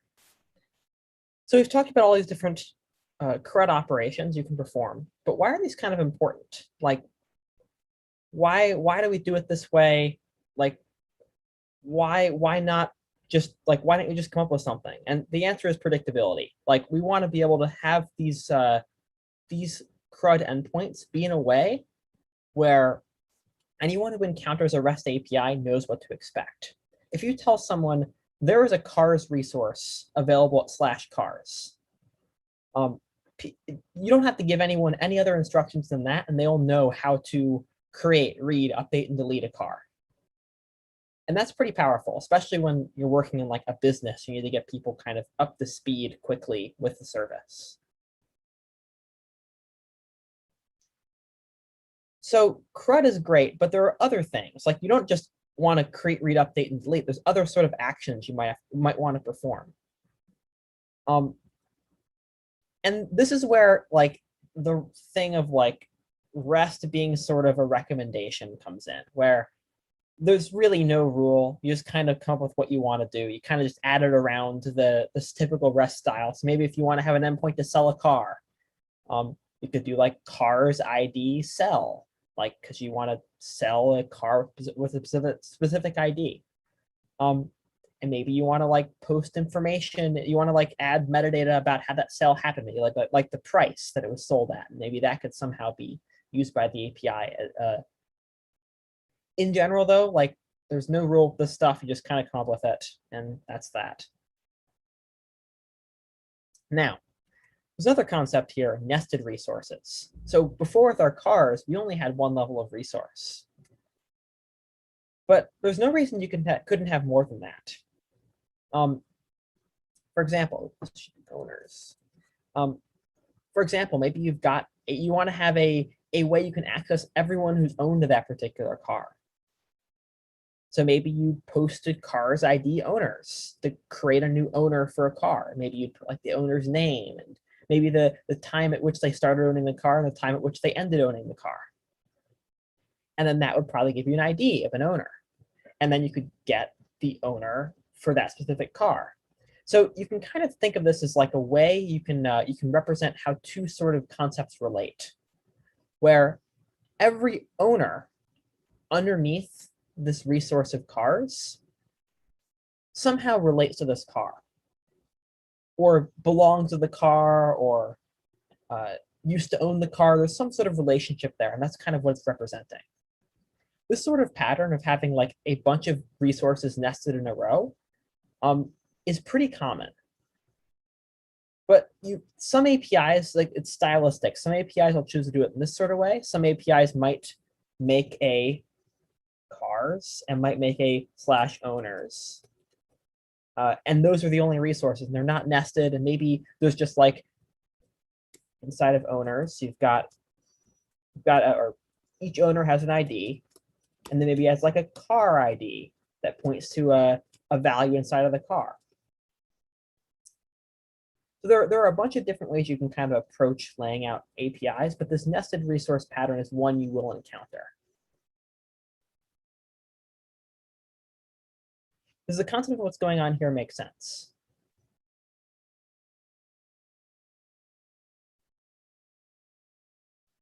It's also kind of nice because if you read this, it kind of reads pretty nicely, like cars ID, owner's ID. You go kind of from broadest to narrowest. And so, I'm sorry, Ryan. The colon does go in there though. Like if we were typing it into the browser, we would put the colon before the ID. Yeah. Sorry, I didn't call this out. So this syntax, the colon ID syntax like this is something you'll see when people represent API endpoints, especially in REST, where this just kind of means you can put an ID for something here. So more accurately, maybe this would be like car ID and owner ID. So this just means a car ID can go in this location. So like maybe you would put a one of those UUIDs here, sort of thing. This pattern originated with a web framework called Ruby on Rails. It's just kind of something that's propagated through the community.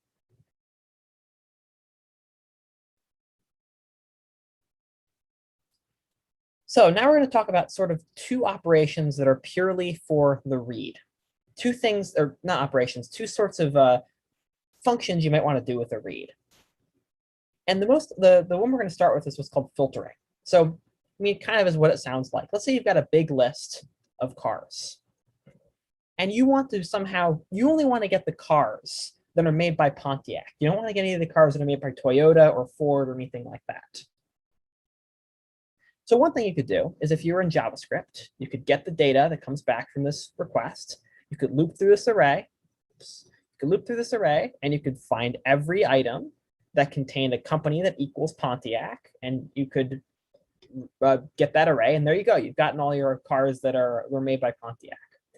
Problem is that that could be a bit of a big deal if now you have, let's say, 100,000 cars in your collection, in your database, in your server.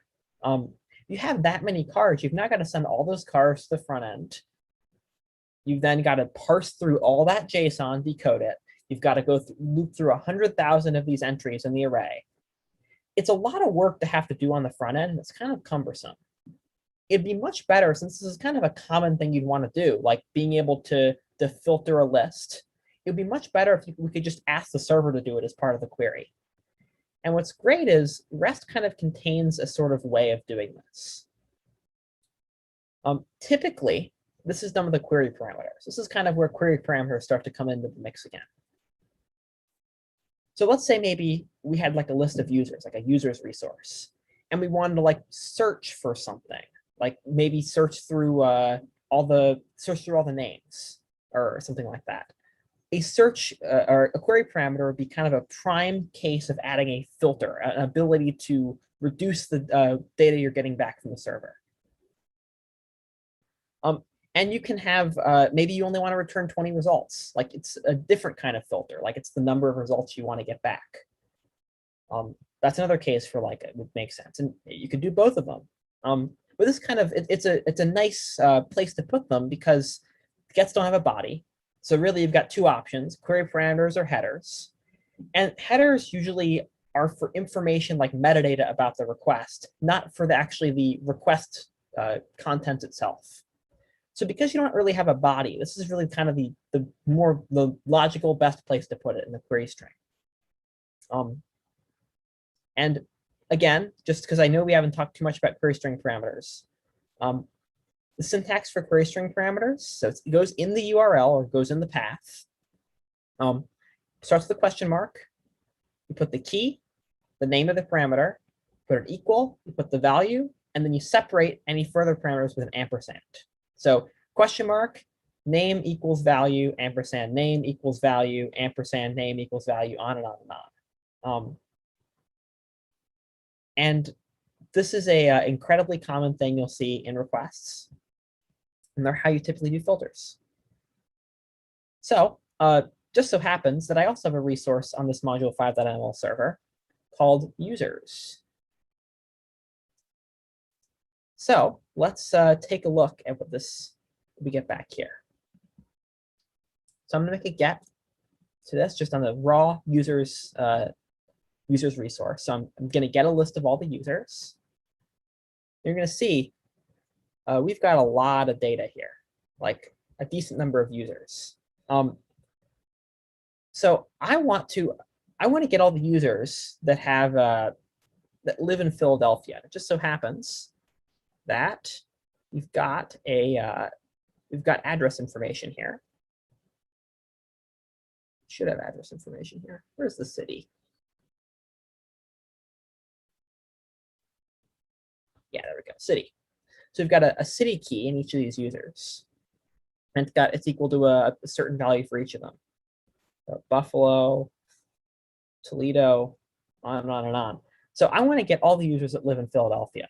And it just so happens that as part of this API, I've implemented a filter on this endpoint, on this list endpoint, to get me back all the city, filter by city. So I've got the city filter. I can go Philadelphia and send that. Oh, I spelled Philadelphia wrong. Oh, if I got that right. And there we go. So we've got let's see, got this user here, and then we've got this user here. You can see Philadelphia, Philadelphia. Now, it's worth pointing out that not all of these parameters are filters in every API. I would say APIs that maybe are well designed will do it that way, where maybe like you could go like surname and you could filter by any of these parameters. Typically, these are things that you'll find in some documentation. So we're going to talk about API documentation in a second, but you'll when you hear about an API or you have to use it for the first time, you're often going to get some documentation with it explaining what all the valid parameters are for each resource and how you can interact with it. And this is something where they'll say, oh, there's a filter available for city, and you can filter by city if you'd like, or anything else like that. But really the big takeaway here is these query parameters are filters, and it reduces the data you get back. It gives you less results, and that can often be helpful if you want only show a subset of data. So that's filtering. The other sort of important thing to know about the list endpoint is what's called paging. So imagine you work at Wegmans in their API department, and you want to write an API that returns an array of every transaction that happened at Wegmans yesterday. So Wegmans, Kyle says limit equals 20 means you only want 20 results. Yep, exactly. And that's just that's an example of a filter someone could make.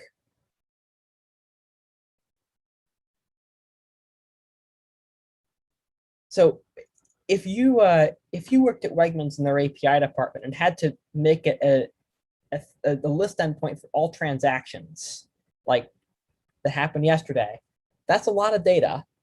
I mean, remember, Wegmans has like it's in like the whole Northeast and even going down like to the Mid-Atlantic. Like they've got a big presence. So we're talking about like gigabytes and gigabytes of text to download per request. That's a lot of text. That's kind of unreasonable to ask a user to do. Because like imagine maybe that you're making a mobile website and the user's on like a fixed data plan. Like that's not so nice. Or maybe you're on just a regular computer, or a regular web browser, but to fetch that much data is going to take a long time to download because the user's internet connection is kind of slow. So in general, requesting a lot of data in a single request is like kind of an anti-pattern. And people have tried to figure out ways or techniques in which you can avoid having to include such large amounts of text in a single request, but still getting the data you want. And a common way to solve this problem, like I've got this big list of data, but I only want to, I don't want to receive it all in one request. The answer is, we'll send it in multiple requests. So this is where paging comes in. So paging, it's very similar to if you're taking a big document and printing it out on a printer, where you've got this big document, you click print, and the print dialog tells you you can fit this onto 5 pages. So then you say, okay, and I click print, and then the printer starts printing out my text on my document. And it starts on the top of the page, and it goes all the way to the bottom. And then once it gets to the bottom, it moves on to the next page and starts printing the data on the next page, and on and on and on. And then the final page is going to just be partially full. It's only going to have like the first few lines of data, but the rest of the page is probably going to be blank. The concept is very similar with requests. So imagine each of those pages is like the body of a request. So in this hypothetical Wegmans example, you've got all these transactions that you want to get. You could make a request to like get/transactions. And then you could say, give me the first page of the transactions. And that would maybe give you like the first 50 transactions. And then maybe you say, okay, I want more. So then you get the next 50 transactions. And you could pass a query parameter of like page equals 2 or something. And now you get the second page of transactions in the body. And that goes on and on and on. You keep incrementing that page number for each subsequent request. And eventually the idea is like you could potentially fetch all the pages if you wanted to. Or you could maybe only fetch the first couple pages. And an example of like why that would be important is, let's say you've got a user and they're looking at a big table on a page. It would be nice if like the users, when they're first going to load the page, you're only going to see the first like 10 rows before it goes off the bottom of the screen. So if that's the case, well then why do you have to request all the data? Why can't you just request those first 10 or that first page of data?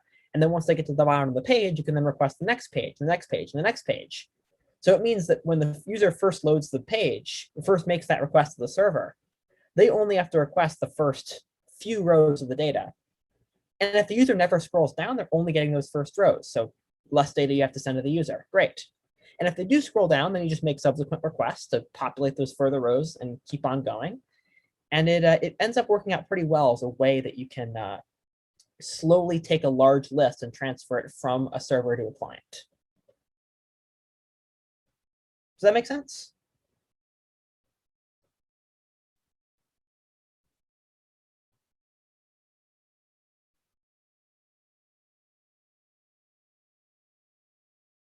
Cool.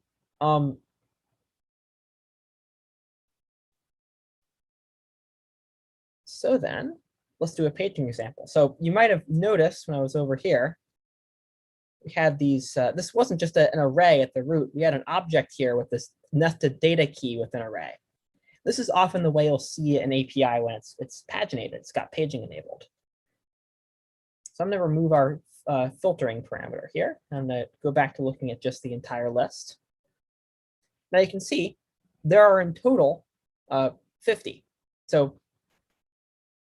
every API structures is a little bit differently, but typically what you'll get back is something like the total number of results in the entire collection. So like 50 users. And then you'll get like the current page you're on.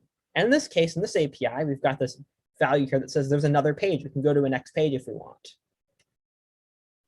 So this sort of thing will be outlined in the documentation going along with the API, but kind of the sort of, I guess, convention, like what typically the way it works is you have a query parameter called something like page, and page equals 1 is sort of the default. So that's what's the default value is if you don't specify it. And then to get the next page, 2. So notice the first value here is McQueen, but if I do 2, now it's Sturgis. So now we're on page 2, and this is the second sort of page we're looking at. And we can look through here. We can go to page 3, 4. We can keep on going and going and going until we get through all the pages. I think, yeah. So this page 5, this is our last page. It just turns out, I think there are 10 results per page, and we've got 50 results. So this actually ends up that it fits 5 pages perfectly, and the 6th page doesn't have any data. But if, let's say, I had 51 of these, and I went to the 6th page, and I have another one here because there's data that overflows into that final page. But in general, this idea of splitting up a response into multiple requests with pages is a common one. So Mel asks, where do you specify the page length? Great question. Usually by default, it's set to a default value. Some APIs will let you actually specify as part of the query parameters a parameter like page length or something to let you actually say what that should be. Let's see if I implemented a page length parameter. I didn't. So if you specify a parameter like this, you could allow the user to select a really big page size. Now, one thing to think about, imagine you made this page size like massive. What you're kind of doing there is you're saying, my page is going to be really big, so I want everything to be on one page and be returned in one request. So by making this page size really big, you can kind of defeat the concept of pagination. So often because of that, they'll put an upper cap in the limit of the page length or page size. Actually, this might be page size, not page length. What did I call this? Let's do like 3. Nope, I didn't. Okay. Yeah, but there's sometimes a query parameter for it. And that's the sort of thing where if you'll encounter that in the documentation as you're reading about the API before you use it. Okay, so all that was just REST philosophy number 1. Luckily, we only have, I think there's 5 philosophies, and I wanted to go the most into one. Each of the rest of these is just a single slide. 1, the idea of CRUD, or what they call the uniform interface principle. That's really the most important thing, I think, the biggest takeaway from today. But there's these other properties of REST APIs as well that I want to quickly touch on. So philosophy number 2 is statelessness.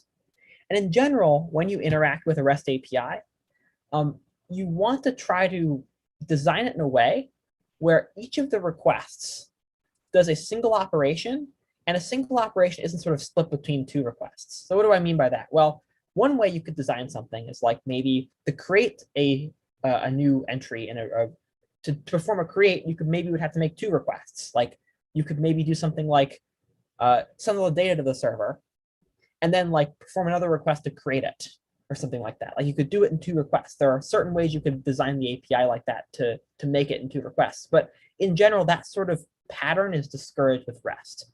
In general, a single request performs a single operation. And that's just a nice conceptual model that makes it easy to reason about the API.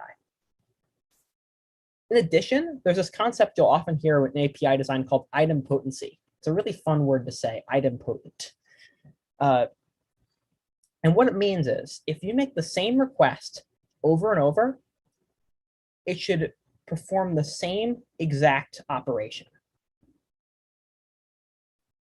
So what that means is, effectively, that you're not saving any sort of state related to that request. You're not saving any sort of information.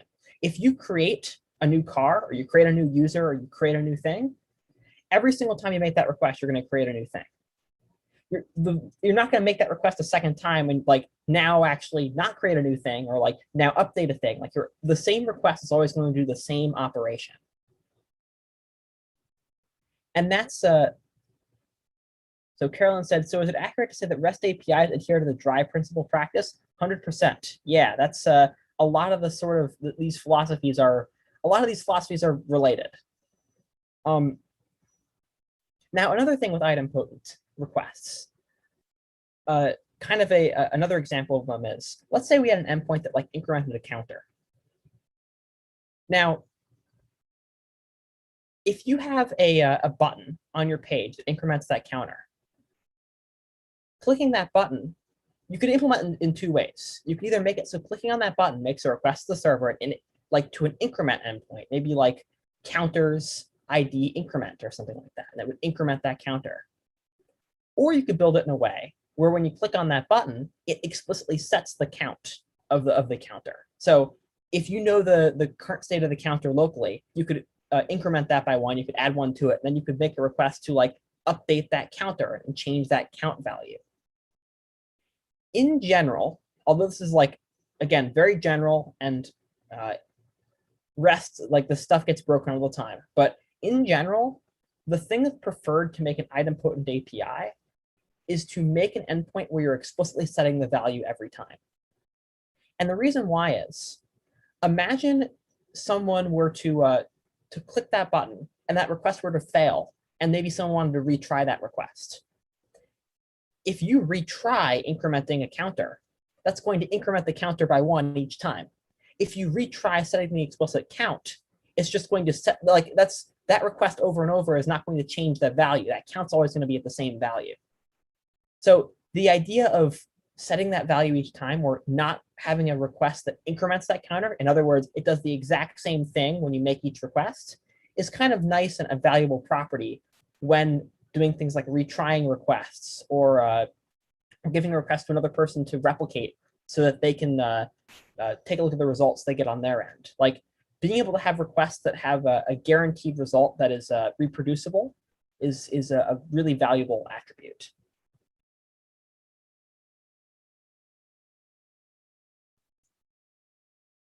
Okay, so principle 3, client server. This kind of is sort of implied with HTTP. For the first part, like it means that there's a client that contacts a server and they interact over some sort of over HTTP, over that protocol. So that's part 1 about this. But also, it means that the format that that endpoints or requests that you make to the server, the format of like the body, the format of the query string parameters, all that sort of stuff should stay consistent. Now, one of the things that drives front-end developers absolutely insane is when someone has a server that works in one way and they change how it works, and then the applications that are built to use that old the way it used to work all break, because now those old endpoints, those old functionalities no longer work because they were changed.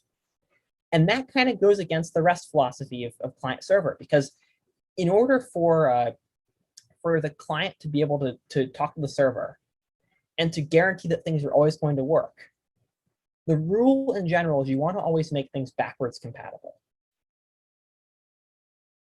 So what that means is, if you create an endpoint, you create a new resource, create the cars resource, you should never get rid of that resource again. Once you create that resource, it should stick around pretty much forever. If you want to get rid of that resource, it involves a lot of negotiation with people. You have to like make sure all the users of the API are informed it's going away, and you have to kind of play the political game to make sure that happens. But in general, like, it's much better to just not get rid of it, because then it's going to work. That interface, that resource is going to exist, and people can use it. Their applications that are built will not break. Along that same path, removing fields from like all the objects in one of those arrays, that's also kind of a no-no. In general, you always want to add new fields and then keep your old fields around for backwards compatibility reasons. So for example here, like with our cars endpoint, if I wanted to maybe like rename model name to like type or something, maybe there's a reason I want to do that, that's really not a good idea to do and not keep this model name field around. So if you're following the REST protocol strictly, what you would do is something like, well, actually in the response, when you get it back from the server, you would have like both model name and type, and they would both contain that same value, because the model name field is there for backwards compatibility reasons. And then the type field is there because that's what you should use going forward when you're, whenever you need to refer to the type of the car. So it is a bit cumbersome, and it often can lead to APIs that are kind of bloated with extra fields. It can often lead to extra endpoints that are hard to maintain or take up a lot of developer time to keep working. But I would argue the fact that other people, you're kind of taking on that burden from your users, because otherwise the people using the API, they would have to be spending that time updating their application. And if all of a sudden their API breaks on them and they have to completely change how their application is going to work to communicate with this new API, you're not going to have a lot of happy users. So backwards compatibility is a really important thing. So philosophy number 4 is cacheability. We're going to talk about this more tomorrow. But sort of the quick summary is browsers can cache HTTP requests. They can kind of temporarily store their results. They can keep them around in the background. And later on, maybe you can avoid making that request again if you already know what the result's going to be. And there are certain ways you can take advantage of caching to make your API a bit faster. And we're going to talk about that tomorrow. But cacheability in general, being able to take advantage of this caching nature is going to be important in REST. Okay. How do you feel about all these principles? So they're good defaults, but REST kind of assumes a sort of perfect world where all you do on resources is creating, reading, updating, and deleting them. And that's not actually how the real world works. Like, there's a lot more complicated things that happen. A lot of things just by nature require to keep track of information on the server, like keep track of server-side state, like that counter example. Like, it could just be that for your case, you need an increment endpoint. Like, it's just the better way to do it. It's going to be easier to use. And like, it's up to you as a developer to just make that call and be like, yeah, that makes sense for this case. I'm going to disregard this philosophy because it's the better way to do it. Also, like, a lot of processes just fundamentally aren't idempotent. And therefore, it is what it is. So I would say, as a general rule, these are good guidelines. Follow them when you can. If you have to break them, it's fine. Just do it consciously. Don't break them by accident. Break them on purpose. Okay. So that's most of the content for today. we have two sort of things that I'm going to touch on for the rest of the day, the rest of the class here. The first thing is, I got the feedback that some folks wanted me to do more in-class exercises where I was working through them hands-on with people. So we've got our exercises for today, and I would go as far as to say these are probably the most challenging exercises that you're going to have in this whole module. These are involved. These are real world. You're interacting with services that are not module 5.ml, like actual things in the real world, and it's going to be a little bit scary, and it's going to be a little you're going to have trouble with it. So I decided, we've got 3 of them. I'm going to do one of the exercises here in class and use this as an opportunity to show you roughly how developers interact with HTTP APIs, REST APIs in the real world. What it looks like when kind of you get handed some documentation, how you kind of parse through that and understand it, and then how you can use that to actually make a request and get data from a third-party service. So we are going to be using the GitHub API for this. So GitHub, the service that you all should be somewhat familiar with, that is the repository hosting service for code. That's where all the homeworks have been. They have an API, a REST API, a way that you can send them HTTP requests, and they'll give you back information about different resources in their platform.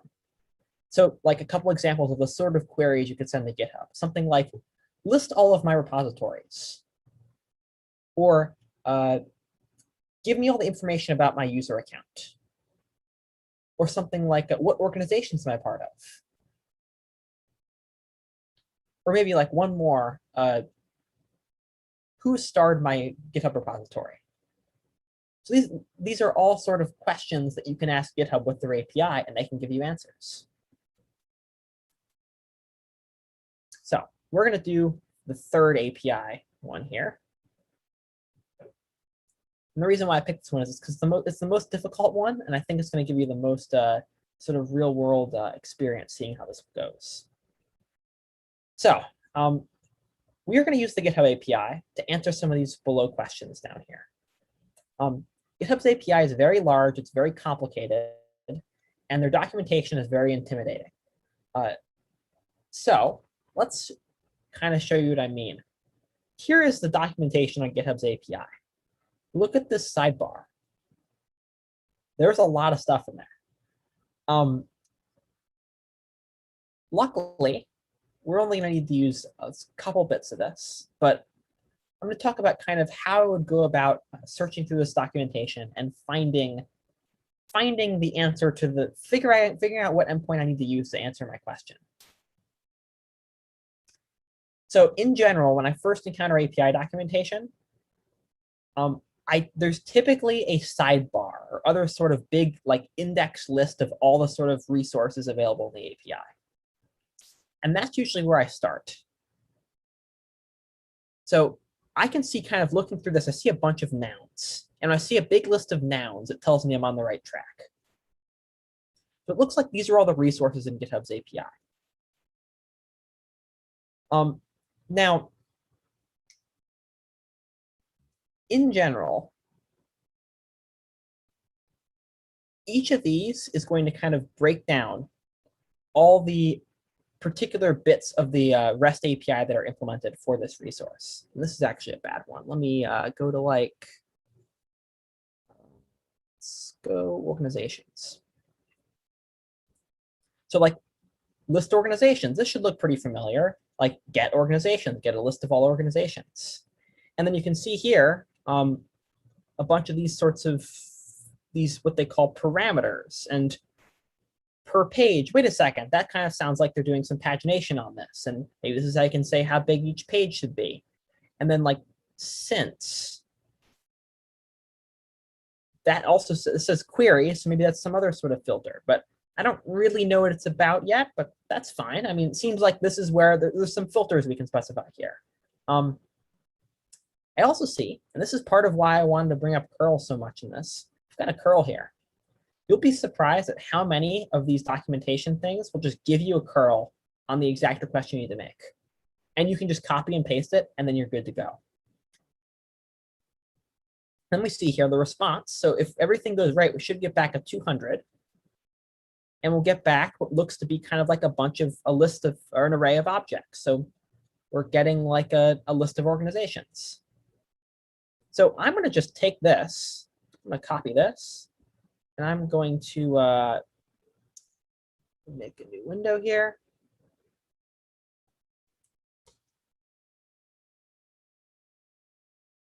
I'm just going to paste this and I'm going to run it.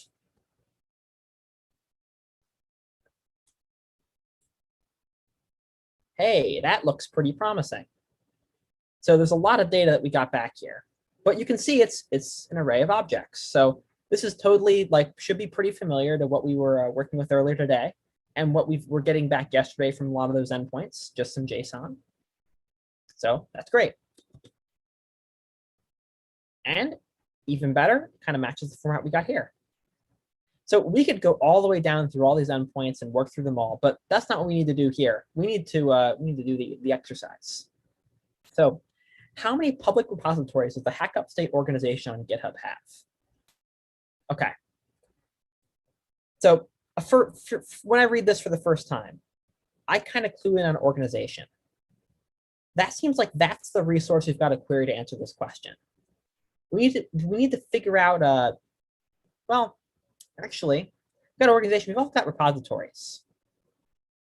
So really, these are really the two nouns we've got. And these are the two things we got over here. We've got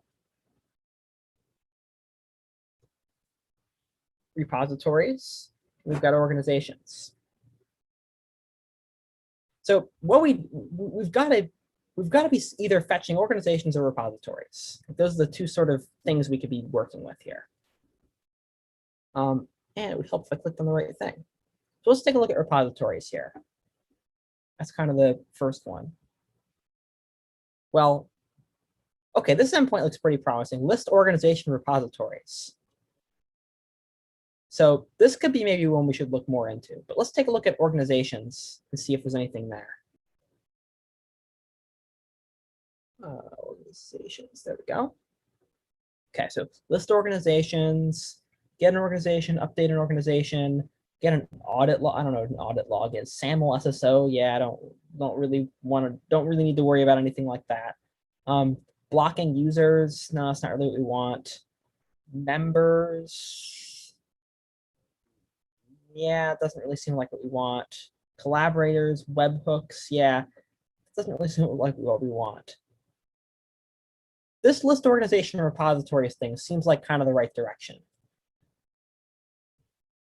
Let's start heading down this path and see how it goes. In general, this is a very trial and error process. Like you find an endpoint, you think it's going to work, you give it a try, it maybe kind of works, it gets you like half the way there, and then you realize, oh, wait a second, actually, no, this isn't the right thing. Back up, try again. Let's go down a different path, try a different endpoint. What's good is if you if you're working for a company and they give you an API to work with, you can often be sort of prescriptive and ask for endpoints and ask for people to make you things. So sometimes you can just get something bespoke for exactly what you want. But when you're dealing with these sorts of services that have pre-built APIs, you just kind of have to work with what you got. Okay, so public repositories does the public repositories in the Hack Upstate organization.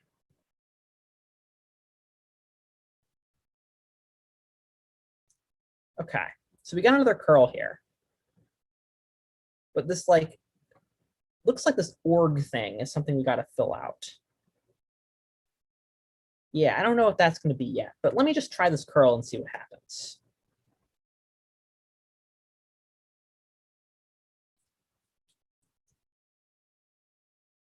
Okay, not found. Well, let's see.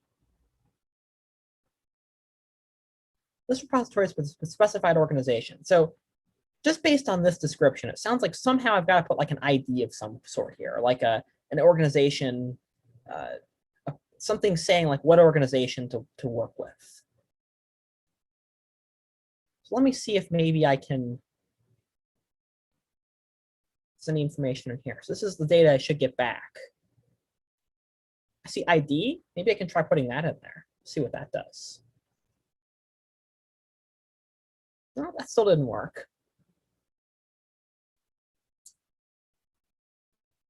Maybe like, so the name of this organization looks like it's Hello World, or let's try Hello World. Let's see what that does.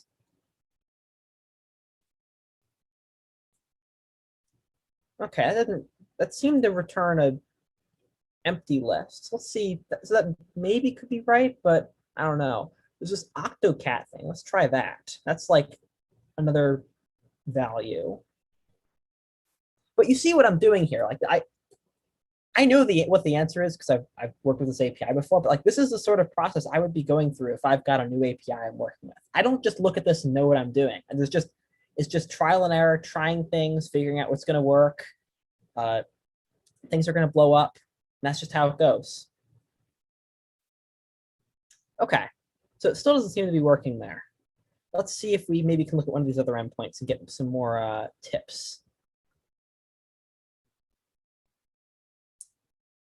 Get a repository.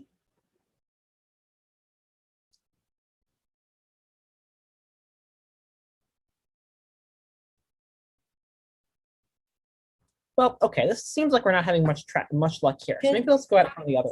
Oh, With that get repository, is there a way to say get public repository? So at least it would bring back a little less, and then you could limit how much comes back with each return. yeah, I think it's a good question. We can see if there's a public. Let's see. I mean, that narrows it down. Ooh, list public repositories. That's interesting, maybe. Yeah, and then, from there you'd see the organizations that are attached, but that will still bring back what ton of stuff. So we still would have to limit it. And Still have to filter it somehow. It doesn't look like there's any Exactly. filter to let us do that. then I don't know if, oh, you did find it. Oh, good. I was gonna say that Oh. that one curl call, you could alter it to have public in it too, but yeah, I see. Yeah, well, see here, I searched for public, and it looks like there's a type parameter we can use to specify public. There you go. So there we go. That answers that part of it. So Now, you already knew that, right? I You're already knew waiting for that. someone to say it. Yeah, Okay. yeah. I built an open source project that like extensively uses API, so I'm very familiar with it. Oh, no, I know. It's just, it's interesting how I feel like I figured it out. It's like you're just waiting for someone to say it. So speaking of waiting for someone to say it, Mel made a really good point. Can we make a GET request with a query parameter for hack upstate? I mean, we could try to put hack upstate in here, like hack upstate. Let's try maybe all one word. Oh, so this Oh, GitHub wait a takes second. in more than just hack upstate. I'm thinking it's, yeah, okay. Yeah. Okay, we're starting to get some stuff here. So I just made this request here with one word, and tell you why this worked, because what this is this thing here. It's the identifier for the organization. And that's something where their documentation doesn't say that. It should totally say that. Like if I were writing this documentation, under description for org here, I would have put something like, this is the value in the URL when you visit the organization page, or something like pointing out that it's this thing. But they didn't put it there. So you come to this for the first time and you just kind of have to make some guesses and figure it out. And like maybe look up online, like GitHub organization resource, or like try to find other examples that have used it. Like try to figure it out from context. But like this is how it actually is. Like you're not always given great documentation. But Question. yeah,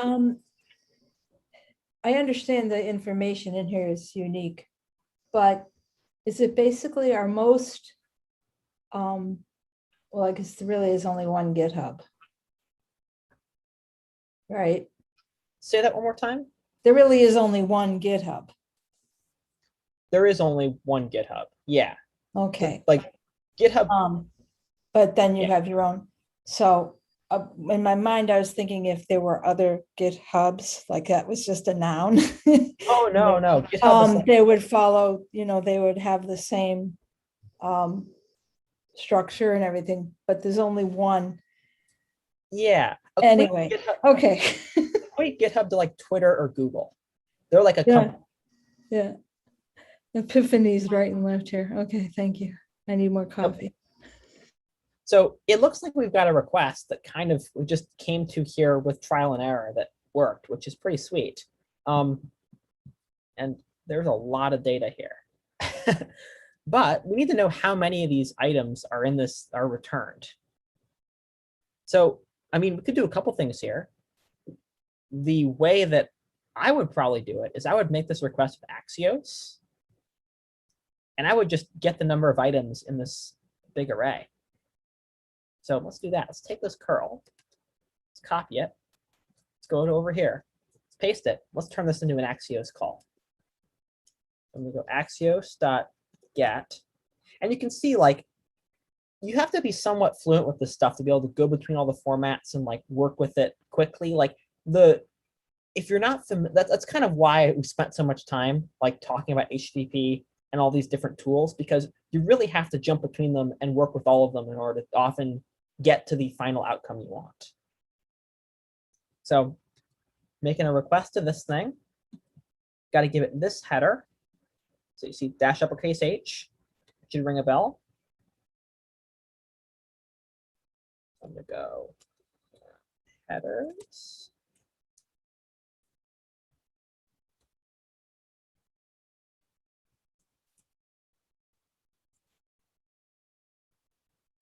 You can see there, you're having a, with GitHub's API, you're like specifying this interesting accept header. It's like vnd.github.v3 plus JSON. So like there's JSON in it. So like, I guess they're returning JSON. And I'll say as someone who's a bit more familiar with MIME type, this is a sort of way that often people will specify custom metadata in their MIME type. Like they want to specify like this additional bits of information. They just decided that's where they wanted to put it. Kind of weird, but whatever. I guess that's how they do it. Okay, so we're going to make a request. I'm going to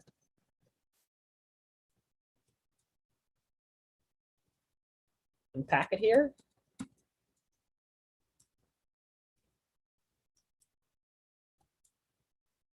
Okay.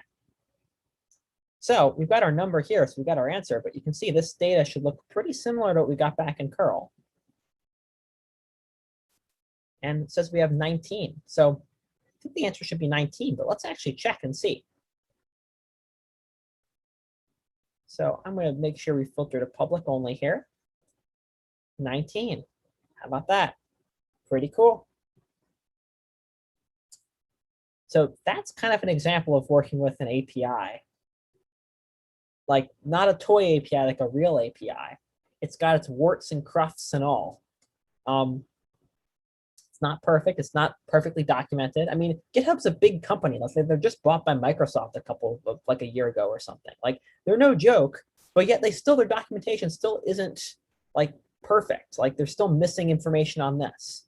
So it just goes to show that like this stuff is not perfect ever. So the answer for, wait, I need to get back over to the exercises here. The answer for this one is 19.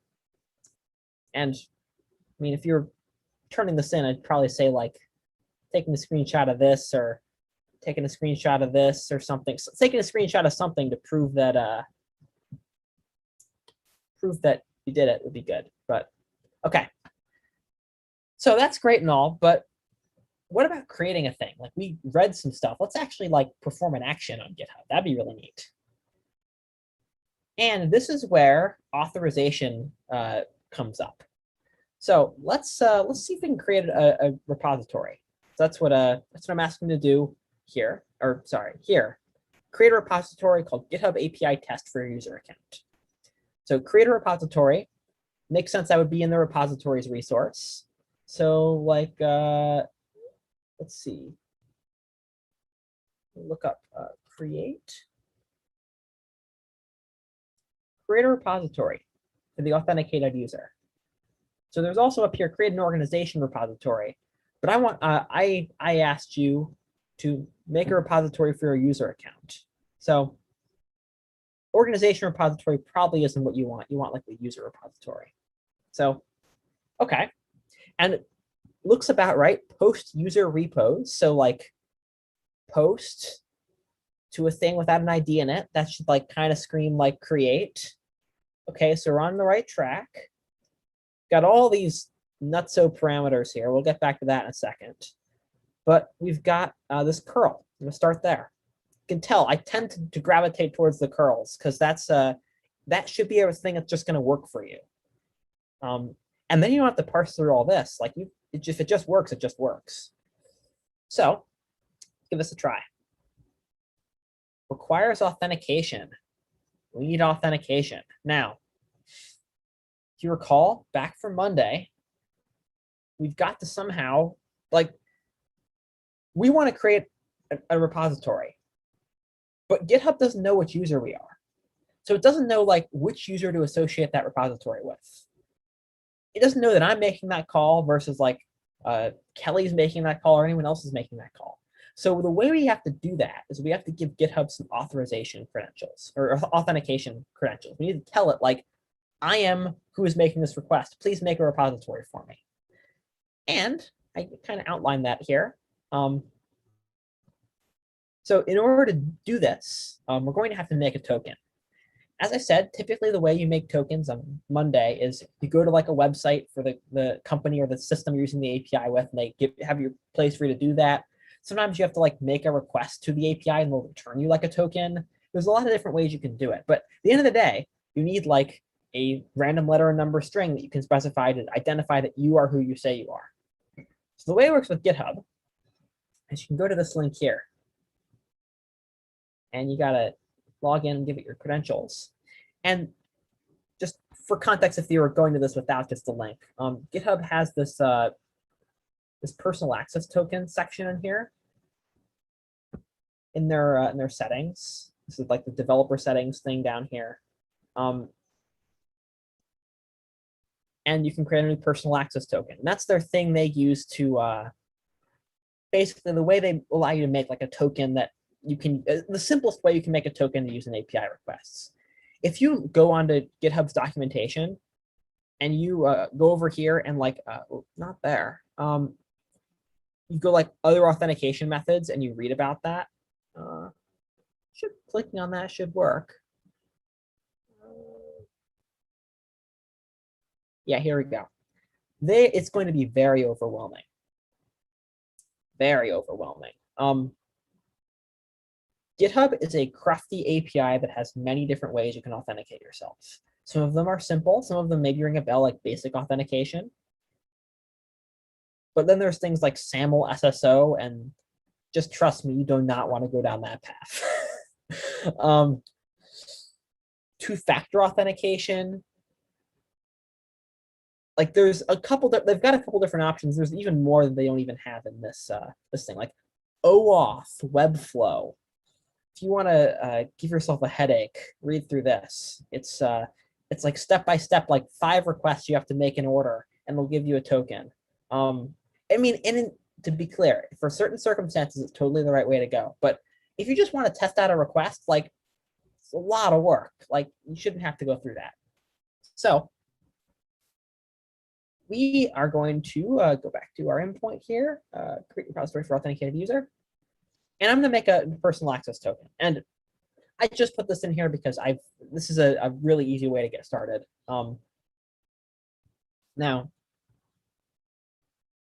be sure to give your token the repo scope. It's really important. So that GitHub has these things called scopes. It's basically like permissions that you can give to a token so they can do certain things. If you select repo, it just means it can pretty much do anything with GitHub repositories. So create them, delete them, update them, push code to them, a bunch of different things like that. So I'm going to go test careers in code token. Generate a token. Now, I'm going to say I'm conscious that I'm live streaming this. And this is a token that is going to be kind of broadcast out onto YouTube for anyone to look at. And in theory, anyone could take this token and they could make a request to GitHub's API on my behalf and do something.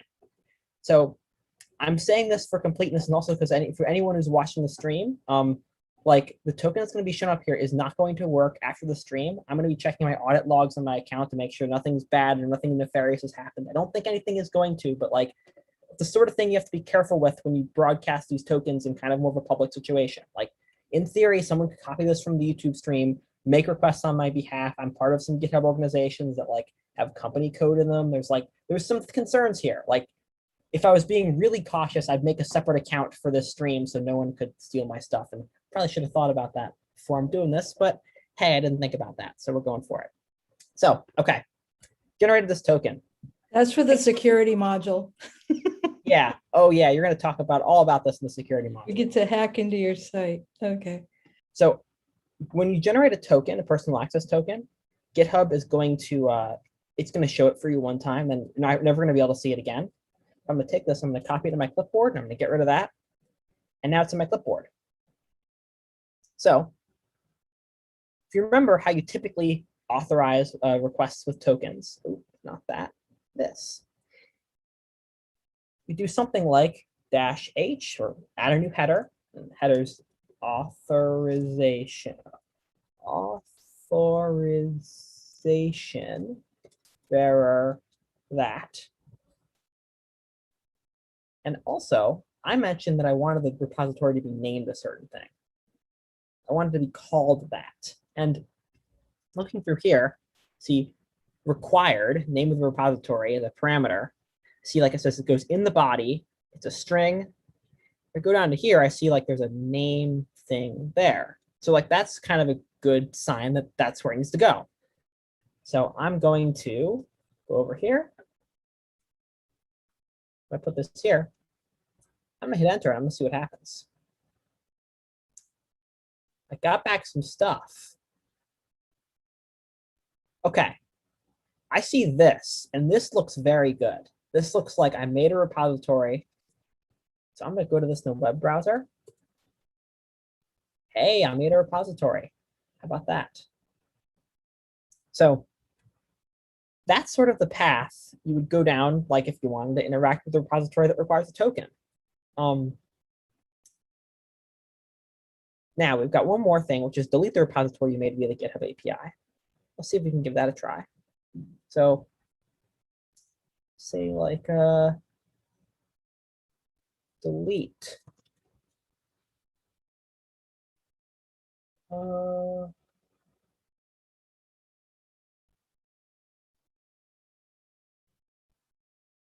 Delete a repository. There we go. Okay. Oh, I just got out of it there. There we go. Okay, so something kind of like that. Need to make a delete. So delete to a thing that's got like delete to a thing that's got some parameters. Like that should kind of be like, okay, that's headed in the right direction there. That's like a delete for a REST API. So what I'm going to do, I'm going to take this here. And so I see, I mean, I can run this, and I'm probably going to need a permission thing. Yeah. So like I don't have permission to do it, which makes sense. I need to have the token in order for that to work. So we'll add that in a second. But also see like octocat hello world. I mean, I think I want the repository I just made. That seems like that's where that would go. So I'm going to go like my username, GitHub API test. Okay, well, still I need that token. Okay, let's get that token in there. Take this guy, and I'm gonna stick that up here. Still doesn't seem to work. So I am a little conscious of time here. I see we're getting almost 8:30, and I want to do this final exercise. So I'm just going to leave this one as maybe a thing for anyone to figure out who's curious. There was one more step you need to do, but we don't have time to get to it. I want to do this last one here. So Sorry, I know that was a riveting tale we were on the path, but I want to get to this last one. So which license does this repository use? Can't look at licenses. Okay, it's kind of a blatant hint. Let's go to licenses. Licenses. Okay. Looking at this here, get the license for a repository. Yeah, that seems about right. Okay, got our curl here. Let's take this, put this in here.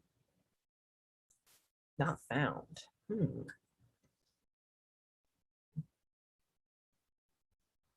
mean, what was the repository we had to do here? Hack update HU Slack. Let me try putting that in here.